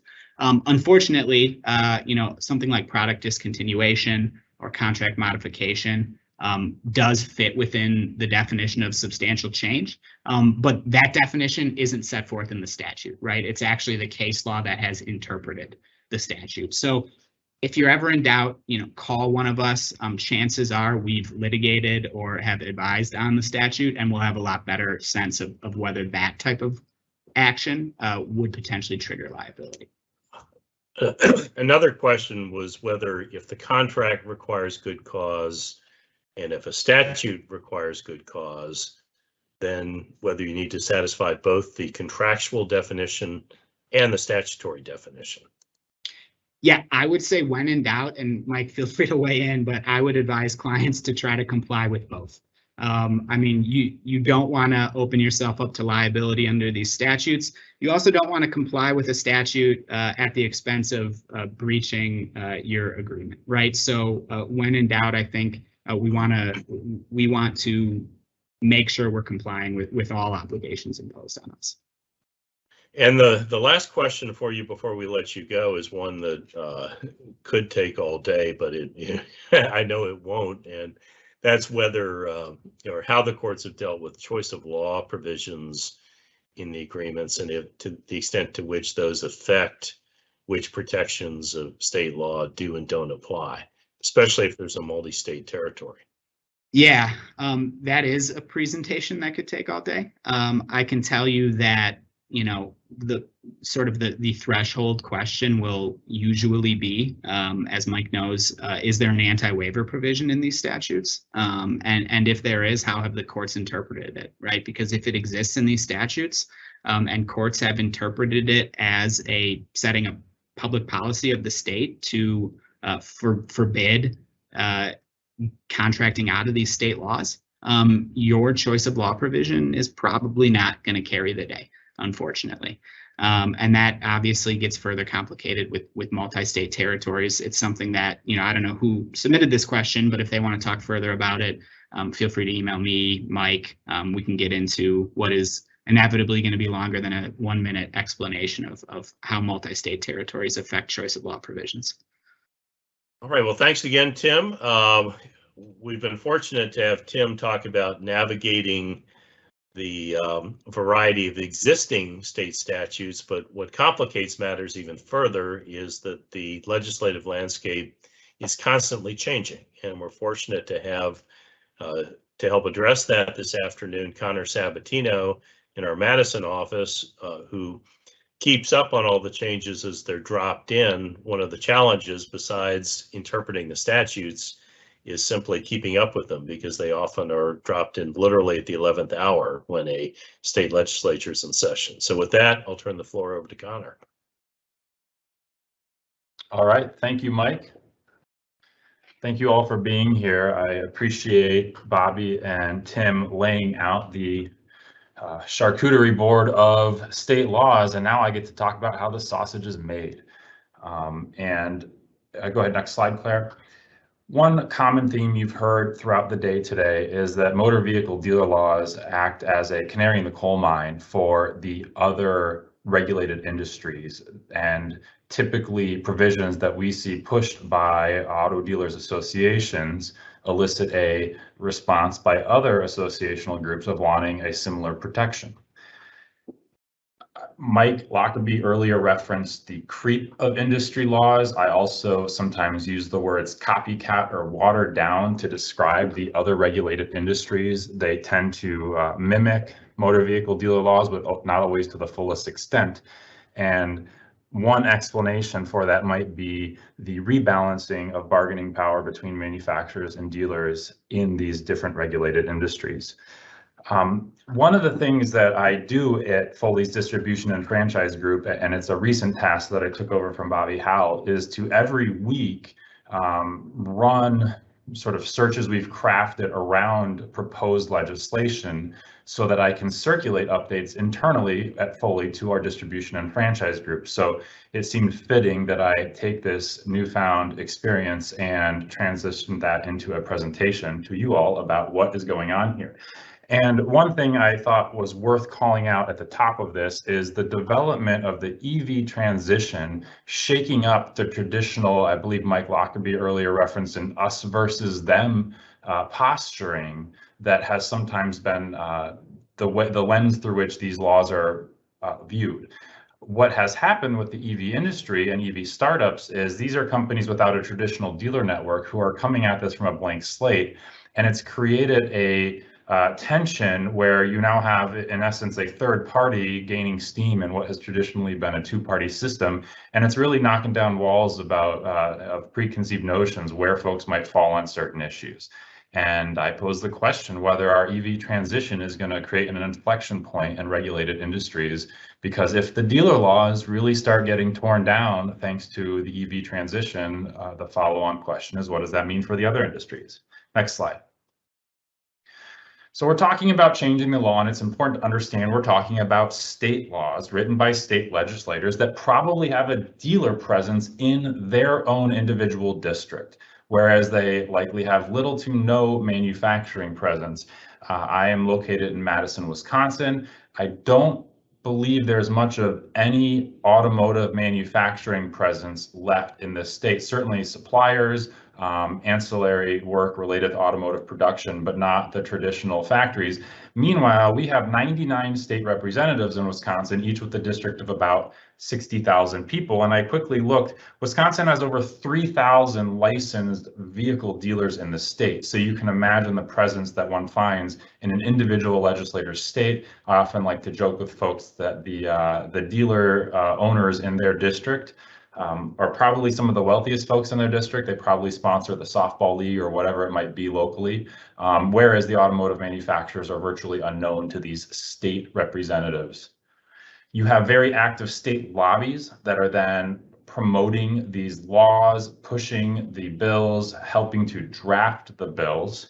And perhaps the most important thing to understand is almost universally, these dealer laws contain anti-waiver clauses. What that means is this is where the battle is happening. It's in the state house, because once these are enacted into law with their anti-waiver provisions, there's little you can do about it at that point. There are certainly limits on retroactive application of these new laws and the impairment of contracts, but even that can be its own costly fight if your only defense left is that your contract predates a change in the state law. Next slide. You've heard a lot about the regulated industries and the buckets into which these dealer relationship laws often fall. Next slide. And it's worth pointing out that the breakdown is largely consistent with associational groups behind these categories of products. And so that goes a long way to explain how and why certain products fall into certain buckets. It goes back to who was the group advocating on behalf of the dealers that are selling those product types. Next slide. You've also heard a lot about the variety of dealer laws and seen a number of images from our smiley face map. Those of us working this area of law sometimes refer to a big F franchise, which is what you might think of as a traditional franchise model involving, for example, the fast food industry. That is rarely what we are dealing with in these regulated industries, but it's something you need to be mindful of. We also have what are known as broadly applicable dealership laws. Wisconsin Fair Dealership Law, the WFDL, is one classic example, one of the earliest broadly applicable dealership laws enacted in the country. And it has unintended consequences. I think Tim earlier mentioned a golf pros issue. There is an infamous case where the Wisconsin Supreme Court said the city of Madison, Wisconsin had entered into a dealership with some golf pros that were operating golf courses that were city owned. And in keeping with it, I don't tackle this in detail here because I think it's a bit far afield of what folks are interested in here, but there is pending legislation, for example, that would exclude governmental entities from the applicability of the WFDL. So even there, you can find legislative changes coming. The Indiana Deceptive Franchise Practices Act presents a good example of just an anecdote of why the Big F franchise can't just be thrown off to the side altogether. And one classic threshold requirement to create a Big F franchise is that you have a franchise fee. And folks attending this seminar probably don't require franchise fees of their sales partners, of their dealerships. And buried in the Indiana Deceptive Franchise Practices Act is a carve out that says the franchise fee threshold requirement does not apply to motor vehicle dealers or gasoline dealers. So just another one of those watch outs, and goes to show why, as you're keeping your eye on the development and legislative trends, it's not enough to say, well, I'm a construction equipment manufacturer, I'm going to focus on the construction equipment laws. I'm an automotive manufacturer, I'm going to focus on the automotive laws. There can be other regulated industry laws, including the broadly applicable laws, that you need to be mindful of. Next slide. On the left there is a picture of a large poster from one of my colleagues here in Madison in our public affairs group, and I've always loved that. It's from a presentation some years ago, but he's left it in the office. I sometimes see it through the window when I walk by. Sometimes the best legal option is to change the law. And that is doubly applicable here because it's a two-way street, because we have commercial entities on both sides of these relationships, both pushing for changes to the law or pushing to block changes to the law. So you have the manufacturing groups advocating for changes to the benefit of manufacturers or advocating against changes put forth by dealers, and you have the mirror image on the other side. Manufacturers tend to be less involved in lobbying at the state level. You certainly will find, if you were to dig up legislative history as these developments are happening, that someone's probably shown up to the state capitol to appear at the committee hearing about a bill and explain why a certain manufacturers association might not support a bill or has concerns. They're usually vastly outnumbered by the dealer lobby side of the situation. And then, of course, the one thing that goes on behind scenes is that's great that you showed up to the committee meeting, but there's no pack behind the scene. No one's cutting checks. And, you know, we can leave the commentary for, you know, another time, but it's the fact of the matter that that's how things are operating in state legislatures. And so it is just a very hard sell to first get in the door, but then put together a convincing and compelling argument when this is a low-level state representative, state senator that doesn't really know about you. You're not employing anyone in their district, and meanwhile they have this 800-pound gorilla that is in their district that very much feels strongly about some proposed legislation. Next slide. One of the places you can go to ask yourself, well, what are people doing? What are people saying? Is the publicly listed, advocacy pieces that are on the websites of some of these groups. So here's the National Automobile Dealers Association. This is a September 3rd, 2021 posting, and they talk about they bullet point some of their legislative priorities and activities. And here I underline the concept of leveling the economic playing field. It's a very typical refrain you will hear from dealer associational groups about why these laws are needed and why changes to the laws are needed. They want to level the economic playing field. Now, one could probably write a number of law review articles about whether that's even a legitimate basis for changing the law. But once again, it's a costly endeavor to pick that fight. Another thing I underlined here is the reference to unproven startups, including overseas entrants. There's a lot of fear mongering that can go on here as well. Where that fear is directed seems to change to different parts of the globe, but it is common that you will see folks sort of advocating for, it's a consumer advocacy position that dealer groups try to, a picture the dealer groups try to paint and express fear that these foreign manufacturers are going to come in here, sell products, and then leave consumers holding the bag as they get out and don't have any parts available, repairs available. It is a concern that is not without merit, but the volume with which you might hear it put forward at a committee meeting, in my opinion, is a little disproportionate to the real concern. Next slide. You also get a number of just, people talking past each other. That same website from the Automobile Dealers Association talks about how all these dealer laws could help lead to more rapid adoption of advanced technology vehicles. Meanwhile, I pulled an article from just a month ago. Ford wants to compete with Tesla, but its dealers are getting in the way. It's one thing to have a product that competes with Tesla. It's another to have the sales experience, and Ford's old dealership model isn't helping. So once again, that gets back to this question of whether this EV transition might finally be the disruptor that knocks loose some of the, built-in expectations in dealer laws. So this has largely been a background laying the landscape context for the dealer law changes that I've been seeing, and I'm going to go now and delve into them. And everything you're going to see me reference is a bill that passed this year, 2021. Next slide. Unless it says otherwise pending.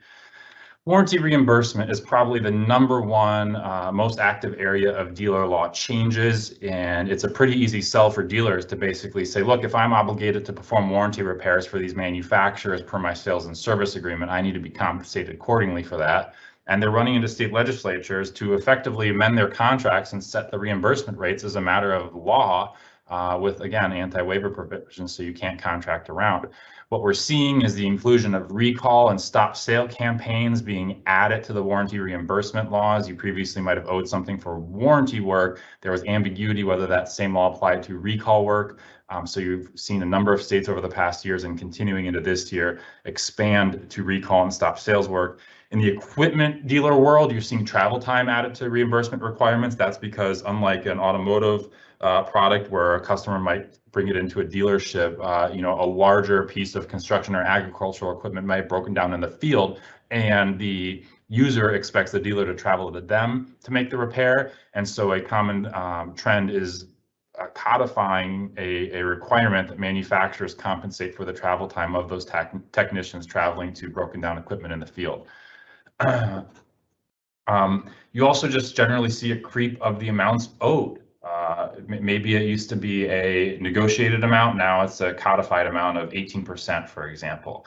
On the right, I've got a list of bills, again, all passed this year, 2021. Equipment dealers, there's been a Connecticut bill and a whole bunch on the vehicle dealer world that further expands the coverage almost uniformly to the benefit of dealers and at the cost, quite literally, the cost to manufacturers. One other just quick call out in Connecticut. So that bill, for example, now mandates a reimbursement of parts at their current net price plus 18%. And that equipment dealer law is one of those rather widely defined laws in Connecticut. It covers industrial equipment, farm equipment, construction equipment, forestry equipment, yard and garden equipment. Those are all words you'll find in the definition. And of course, one can just go from there as to what those mean. Next slide. Warranty repairs is another developing area of dealer law separate and apart from warranty reimbursement, by which I mean who can make warranty repairs. Some states limit who can perform warranty repairs. Some states say the manufacturer cannot. Some states say only a dealer can. Now, those are not the same thing. Those are not two sides to the same coin. That's especially true for EV entrants with limited physical footprint, because many of them might look to a Tesla sales model and say, I want to sell in limited locations. I want to leverage Commerce Clause protections to block other states from preventing me from doing so. But I need a service network for my customers, because it's one thing to sell on paper in one state. It's another thing once your product is blanketed the country to say these folks need access to service. And what you see is these limitations on who can perform warranty repairs is sort of a backdoor approach to factory store prohibitions and whatnot, and just generally erecting a walled garden around as many aspects of this distribution model as one can achieve. Recently in Vermont, you saw EV manufacturers successfully get into a bill an exemption for zero emission vehicle manufacturers to allow them to have factory service locations. In Louisiana, the dealers have been pressuring the governor to reconsider the issuance of a dealer license to Tesla. The reason Tesla needs a dealer license there is in Louisiana, you need to be a dealer to perform warranty repairs.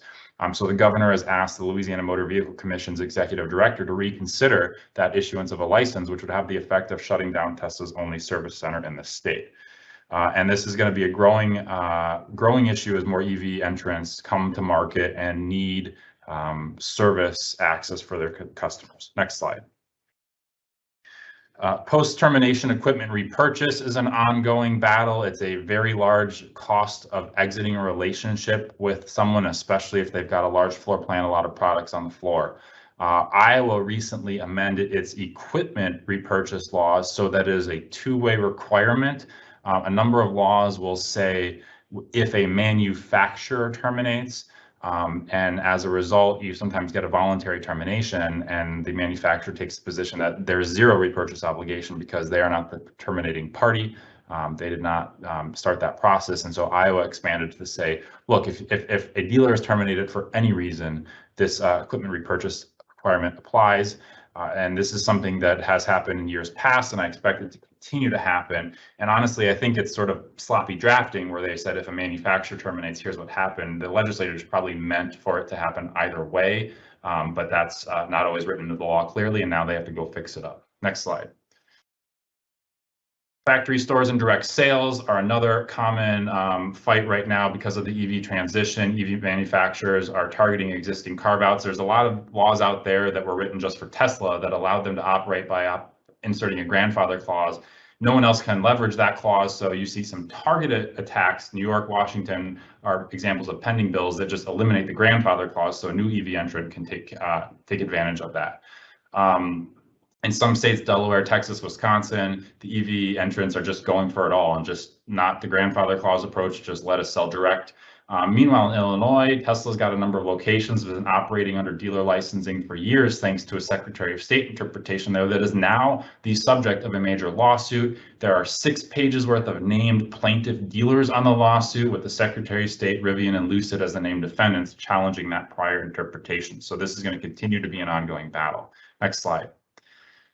The pandemic has really brought product delivery to the forefront, especially in the automotive world. Manufacturers that are selling out of state want to figure out how far they can push the limits on delivering in state without becoming a dealer in that state. Dealers that are already in the state want to do the whole at-home thing, and a lot of laws weren't written to contemplate this sort of activity. Some states are being rather strict about the idea of that no wedding signatures or paperwork can be handled at, like, say, a customer's driveway, for example. Indiana tends to be at the forefront of a lot of these issues, and they codified a dealer's ability to deliver a vehicle at a customer's home, one of the first states to expressly do that. And I expect more development in the area of what can occur at the point of delivery before one triggers a full-blown dealer licensing requirement or subjects himself to the state laws in that state.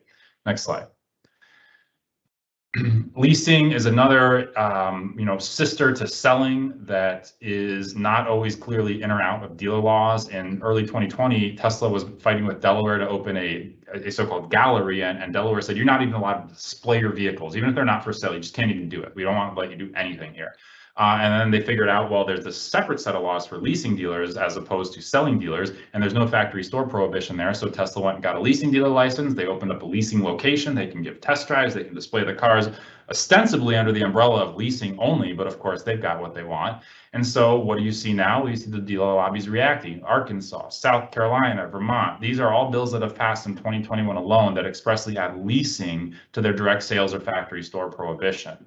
And it exemplifies this back and forth and the speed with which the dealer lobby can respond to developments. Like how many were on top of this Tesla leasing location in early 2020 to now see less than 2 years later the change in law in other states. Next slide. Subscriptions are a nation-growing concept. It was first challenged in California when Volvo rolled out Care by Volvo. The state found it to be leasing, and combined with the way they were doing it, was held to be unlawful competition, or initially identified as unlawful competition. And a number of dealer lobbies are proposing changes to prohibit subscription models. New Hampshire and Vermont both have additions to their law that expand the dealer definition. You see, here are some quotes right from the law. Offers new vehicles as part of a subscription program, offering through a subscription or like agreement. That is the long and short of the reference to leasing in these North Carolina and Vermont laws. And, I don't envy the person that has to first pick the fight over what does that mean? What does a like agreement mean for subscription? It's not even defined. So this is going to be an ongoing battle as people rethink ownership models of products, perhaps going to be more of an automotive issue than in your construction equipment, agricultural equipment area, but nonetheless, ownership concepts are changing. Next slide. Standing, who can sue? Always one of the number one things to look at in any risk profile analysis. Often it's the aggrieved applicant for a dealer license, it's the licensing agency, or it's the competitors of the same line make. And so, for example, I believe it was Missouri mistakenly issued Tesla a dealer license. It was challenged in court and ultimately thrown out because they said, look, Tesla can challenge if they didn't get it. The regulators can challenge Tesla, or another Tesla dealer could sue, but there are no Tesla dealers, so everyone else, you have no standing to sue. And so some lobbies have been pushing to change the laws and grant standing to the lobby itself. Montana just passed a bill doing exactly that, granting standing to dealer associations. Next slide. Just a few other miscellaneous changes. Continued creep of product types. We heard from Tim about what's the definition of this, what's the definition of that. So even setting aside changes to the substantive law itself, you're sometimes seeing changes to the definitions of what is covered. Missouri has a pending bill for broadening the motorcycle ATV law to just be a power sports law. Pennsylvania has a pending bill to add off-highway motorcycles to the dealer law currently applicable to ATVs and motorcycles. Next slide.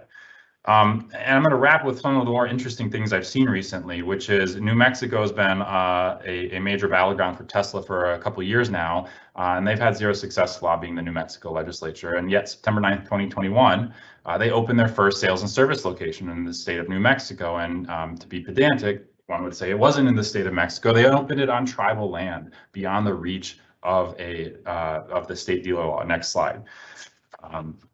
Now, population centers don't always align with tribal land. This map is not complete. I know there's some stuff in Madison that's not reflected on here, but as someone who can kind of nerd out on these issues, it's really an interesting, fascinating new battlefront in this back and forth between dealers and manufacturers, and the idea of saying, look, if we just can't make it happen, just like Tesla found in New Mexico, we need to get creative.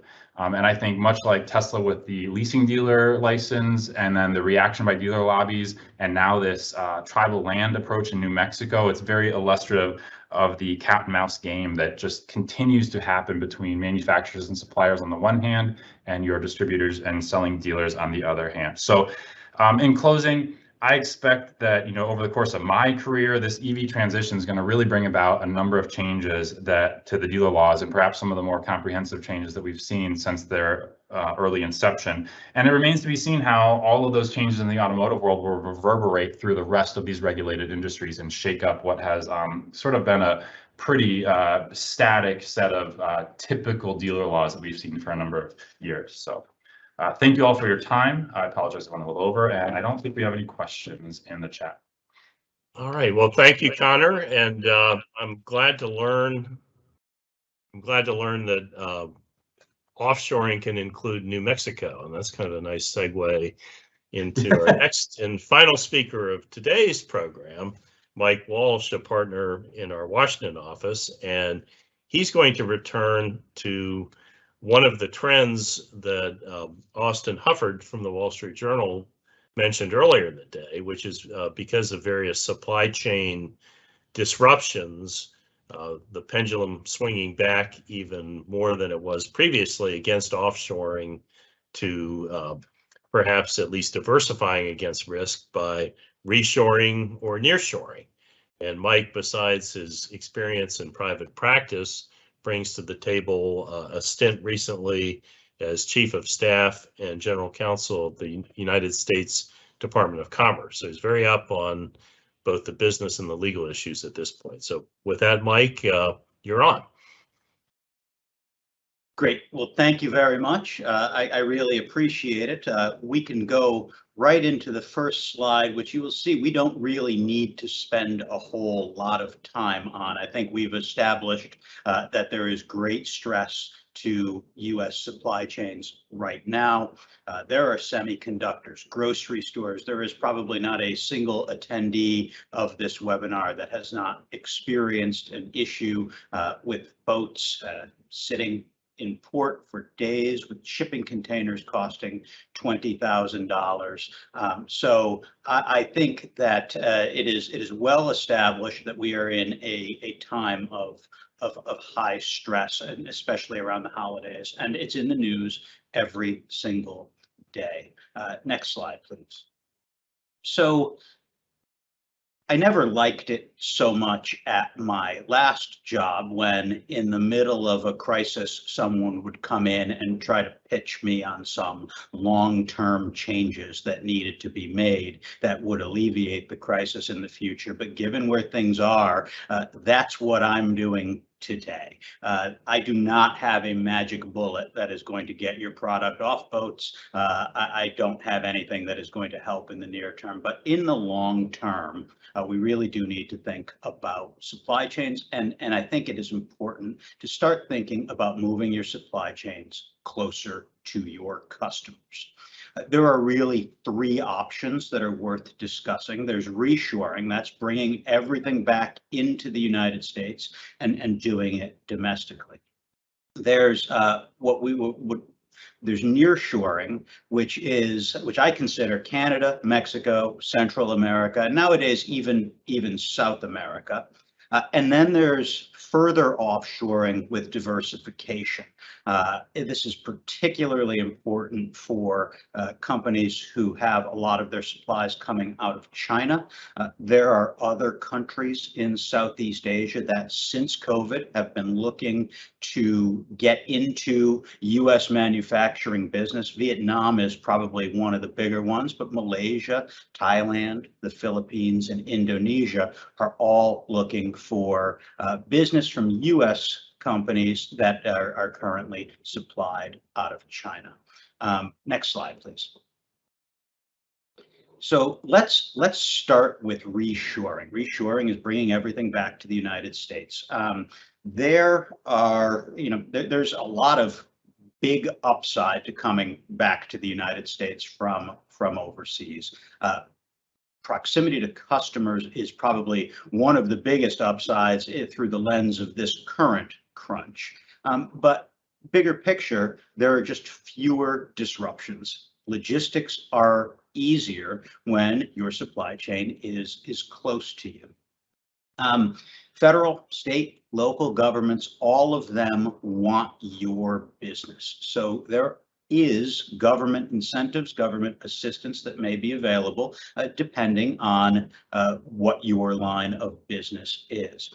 When I was at the Department of Commerce, the Select USA group within the International Trade Administration, whose mission had been primarily to attract foreign direct investment to the United States, started focusing on reshoring, and they started focusing on bringing U.S. companies that made the decision to go overseas home. And they carefully documented their efforts, and they've got some great case studies and stories that walk through the ups and downs. And so if you are thinking about it, that's a great place to start. There are benefits to your brand, made in the USA, made in America, that it means something, and it is helpful, and it could increase sales. The U.S. workforce is skilled. The U.S. workforce is highly educated. U.S. is an innovation hub. It is a great place to do business. U.S. law is predictable, particularly if you're in the business of lots of intellectual property that needs to be protected, or cutting edge advanced manufacturing. The rule of law in the United States is really second to none, and you have a lot of predictability there. Next slide, please. Now, there are issues with reshoring. It is not, it is not the answer for everyone. The biggest, one of the bigger issues, if you take government money, whether it be state, local, federal money to come back, make sure you know what the granting agency wants you to do with that money, because there may be conditions on those government incentives. There may be time commitments. There may be hiring numbers that you need to hit. So you have to know what it is you're getting into if you seek and take assistance. U.S. labor laws, they're strict. Compliance with U.S. labor laws can be expensive. It can be cost prohibitive for low-end manufacturing. So that is something to think through as well. If you are not going to be able to hire entirely locally and you need visas, you need to think through, are you ready to help with the visa application process? Are you ready to sponsor visas for foreign workers? Made in America is a stringent requirement. You need to make sure that you understand it. You need to make sure that you meet it, because you don't want to come back to the United States, call yourself made in America, find out you're not, and buy an FTC investigation out of it. So make sure, if you're looking into reshoring, that you understand those requirements. One thing that a lot of folks don't think about is whether the finished product would require a U.S. export license. This is important not only in day-to-day operations and compliance with U.S. laws, but also because if you do, and you are manufacturing a controlled product in the United States, the CFIUS concerns may limit your options should you be looking to sell your company in the future. Foreign buyers might be turned off if they're required to file a CFIUS declaration. Also, the U.S. is focused much more heavily on enforcing the Export Administration regulations, and so export licensing is top of mind for the U.S. Finally, on reshoring, particularly for folks who are in China, moving out of China is not easy. There are all kinds of hurdles that you need to clear to get out of China if you're deciding to move your factory out of there. First is under China, most employment is term contracts. If you leave before a term is up, you will be required to pay your workers for the duration of the term. And so if you're leaving 6 months into a 2-year employment contract, that employee gets the full 2 years. That could be a big expense on top of the expenses that you're already incurring by moving your operations halfway around the world.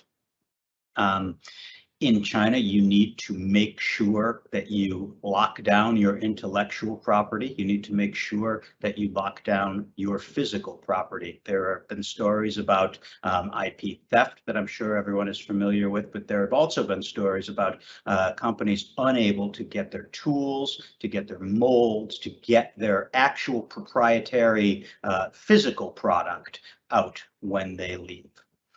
Another expense to take into consideration when thinking about leaving China is that you will be required to settle all of your Chinese debts, and so it's a big amount of cash. And so that is why, reshoring is not for everyone. It's not a magic bullet, but it is a thing where if you are serious and if it is something that you think makes sense for your company, it is definitely worth looking into, because there will be, there is an appetite to get your business back into the United States. Next slide, please.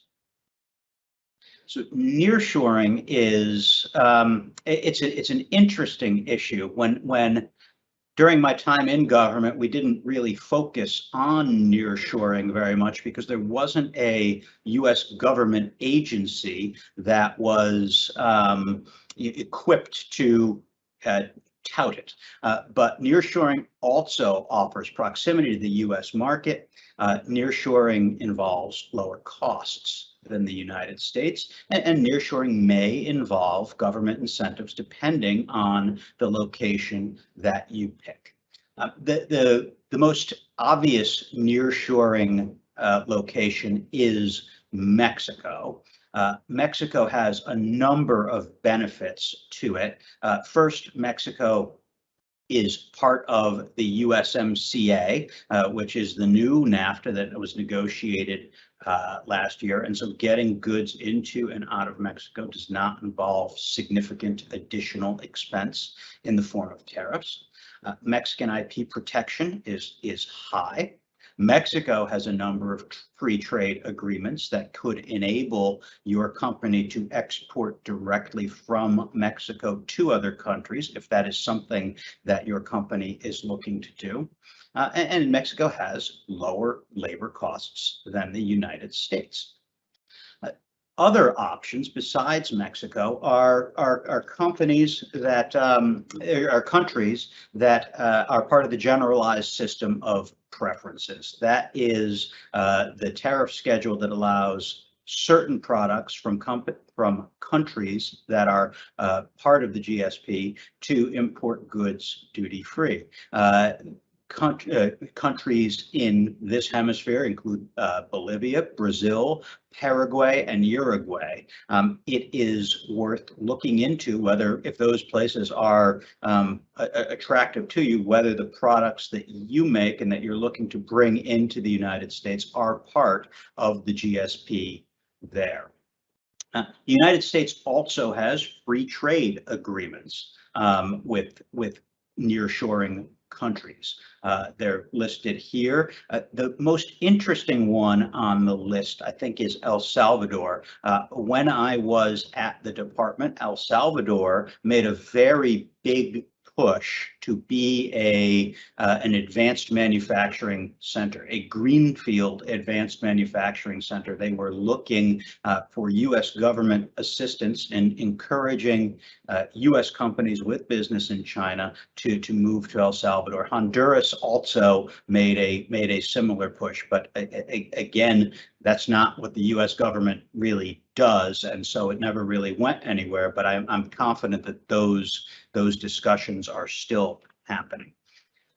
Finally, there's interest in a large multilateral free trade agreement that covers much of North and South America. That is likely a near-term, it's more aspirational than it is concrete, but it is something to think about, especially if this nearshoring or reshoring project for your company is going to unfold over the course of a number of years. Next slide, please. Nearshoring is not a magic bullet either.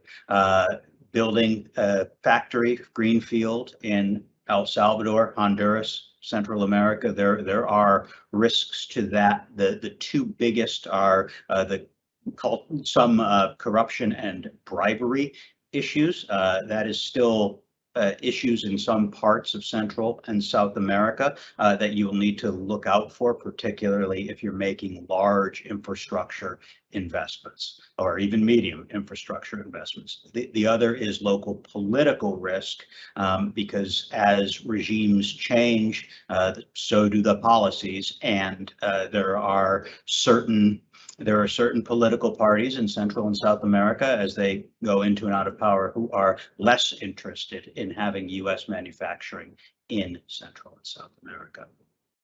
There's geopolitical risk in Central and South America. China is making a big push to gain influence in South America in particular, but also Central America.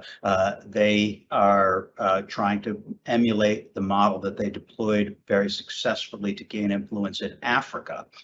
So you will be competing, you could be competing against big China state-owned firms for contracts, for workers, and the like.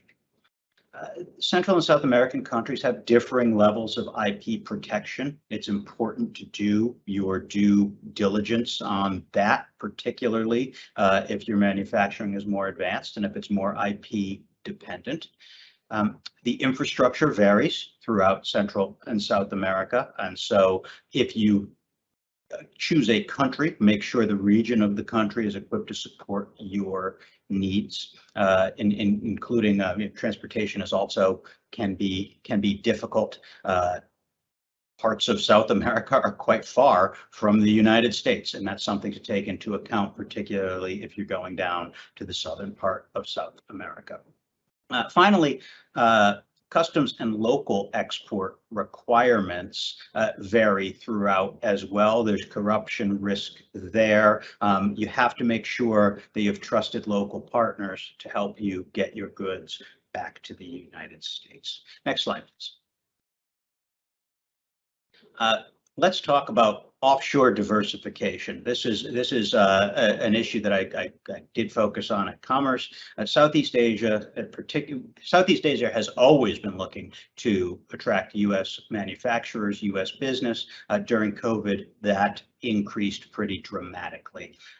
Spent time in Thailand, Malaysia, and Vietnam, and Indonesia to talk about how best to convince U.S. manufacturers to come and set up there and diversify out of China. The Philippines is also a spot, and Bangladesh was very interested, particularly in the textile space. So those are options to think about. The good news is that these countries are not China. So all of the risks of doing business in China are to the extent they're China focused, you can get out of there and you won't be as exposed to the geopolitical risk and the increasing competition between the US and China. But some of the major cons are that these countries are not China. One of the things that I hear a lot as I give this talk to individuals is, look, we have very specific demands that a factory in China can make at a low cost and a high volume, and there's not a factory in Vietnam that can do that. There's not a factory in Thailand that can do that, and we do not have the money or the time to build one from scratch. I mean, China does this very, very well. China has the scale, and so that can make it very difficult if you are simply moving to another region in Southeast Asia.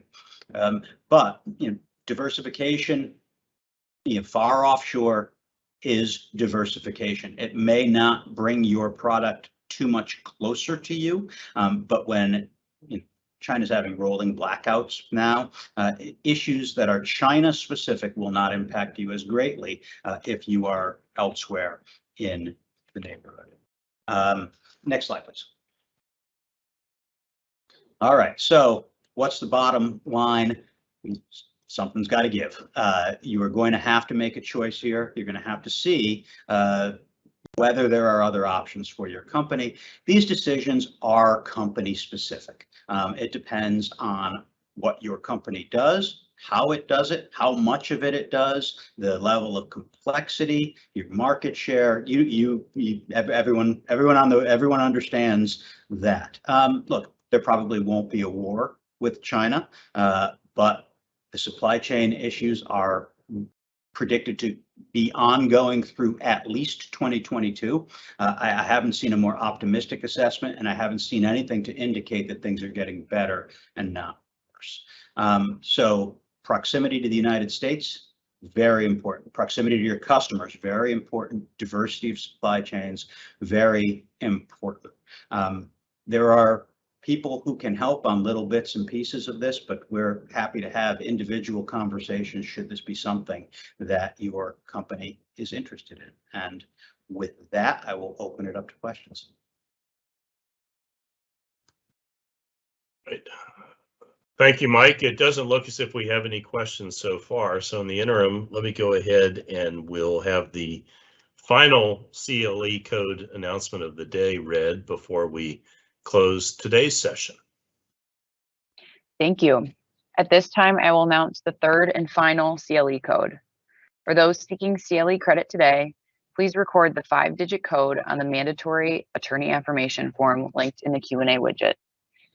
Please send the completed form to jdmills@foley.com immediately following the program. The final code is 9EEMJ.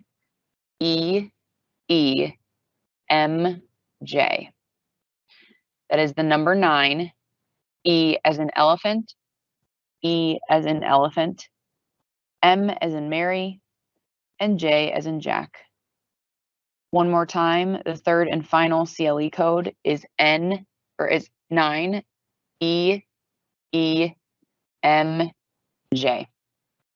Thank you. Back to you, Mike. Thank you. Again, it looks as if we don't have any questions, so I want to thank everybody for joining us today and hope that you'll be able to join us at our next 2 sessions of the 30th Annual Law of Product Distribution and Franchise Seminar, which will take place again on the web, first October 20th, and then again on November 3rd. It'll be a different program from today, each of those 2 days. So thank you.